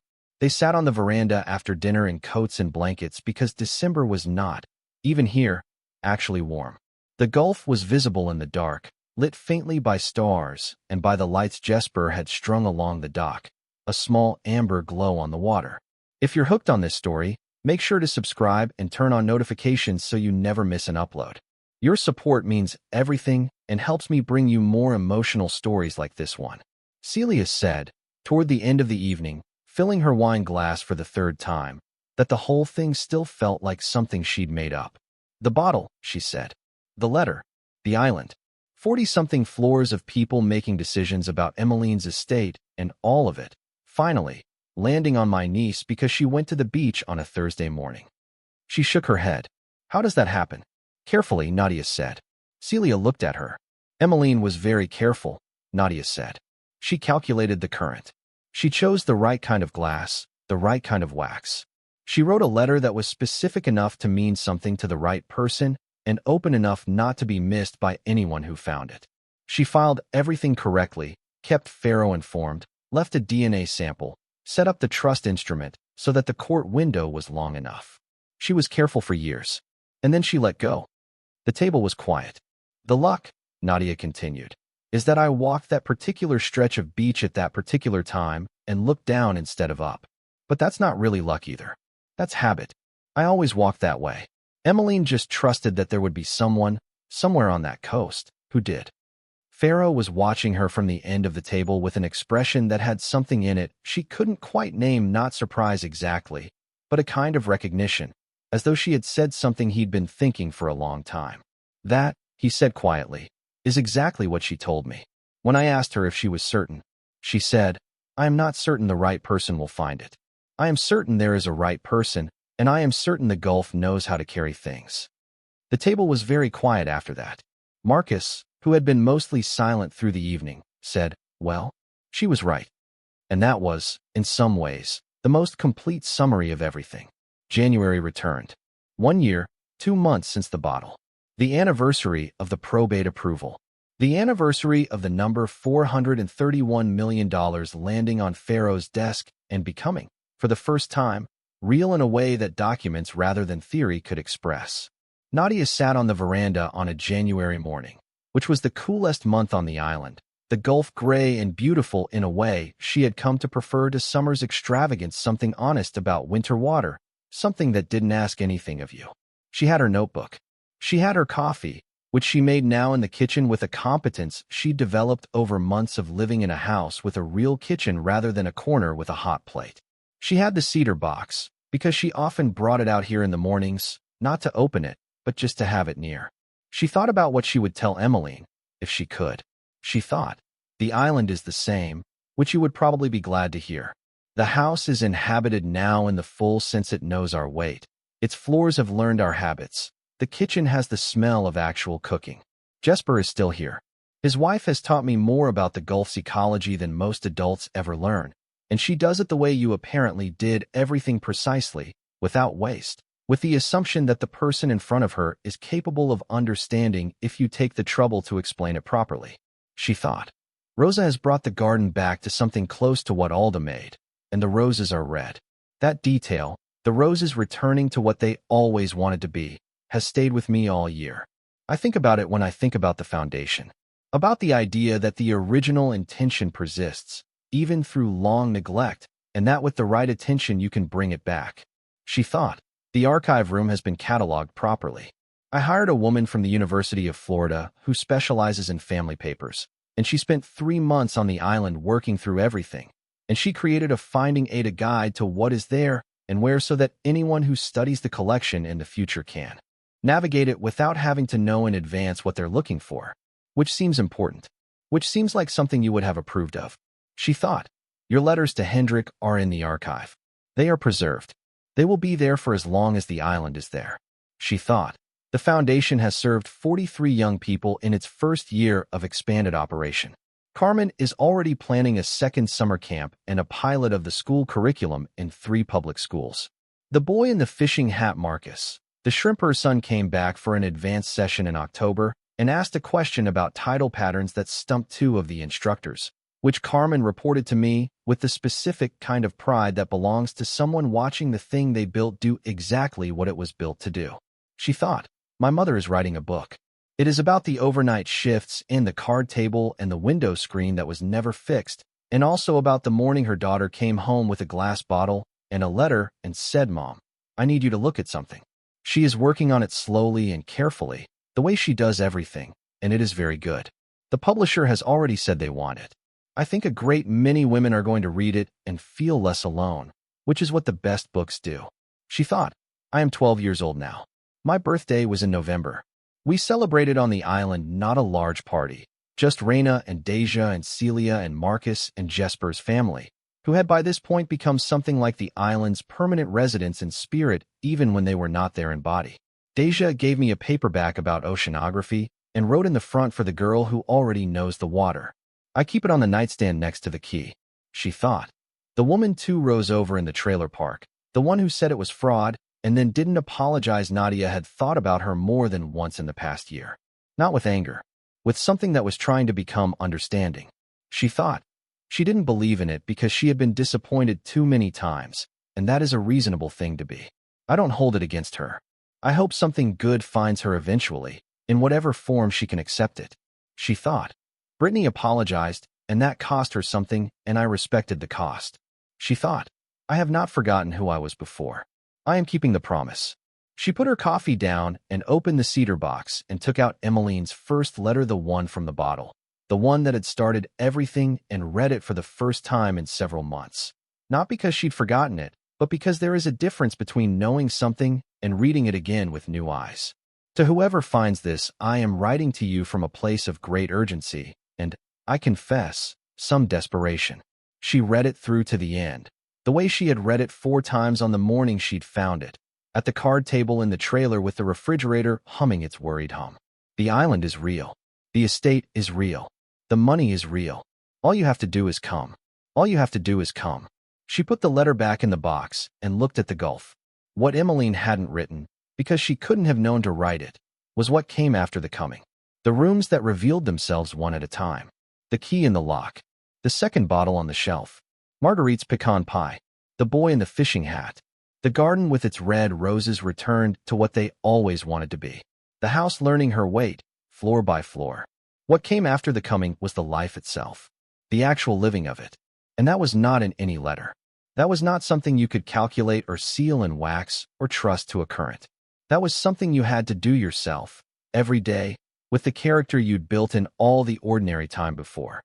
She thought about all the children she knew were out there right now, on beaches and in trailers and in rented rooms, going about their ordinary days with the attentiveness that poverty and love together produce. Eyes down, noticing things, picking them up, taking wallets with $43 in them to the police station because someone had raised them that way even when it cost something.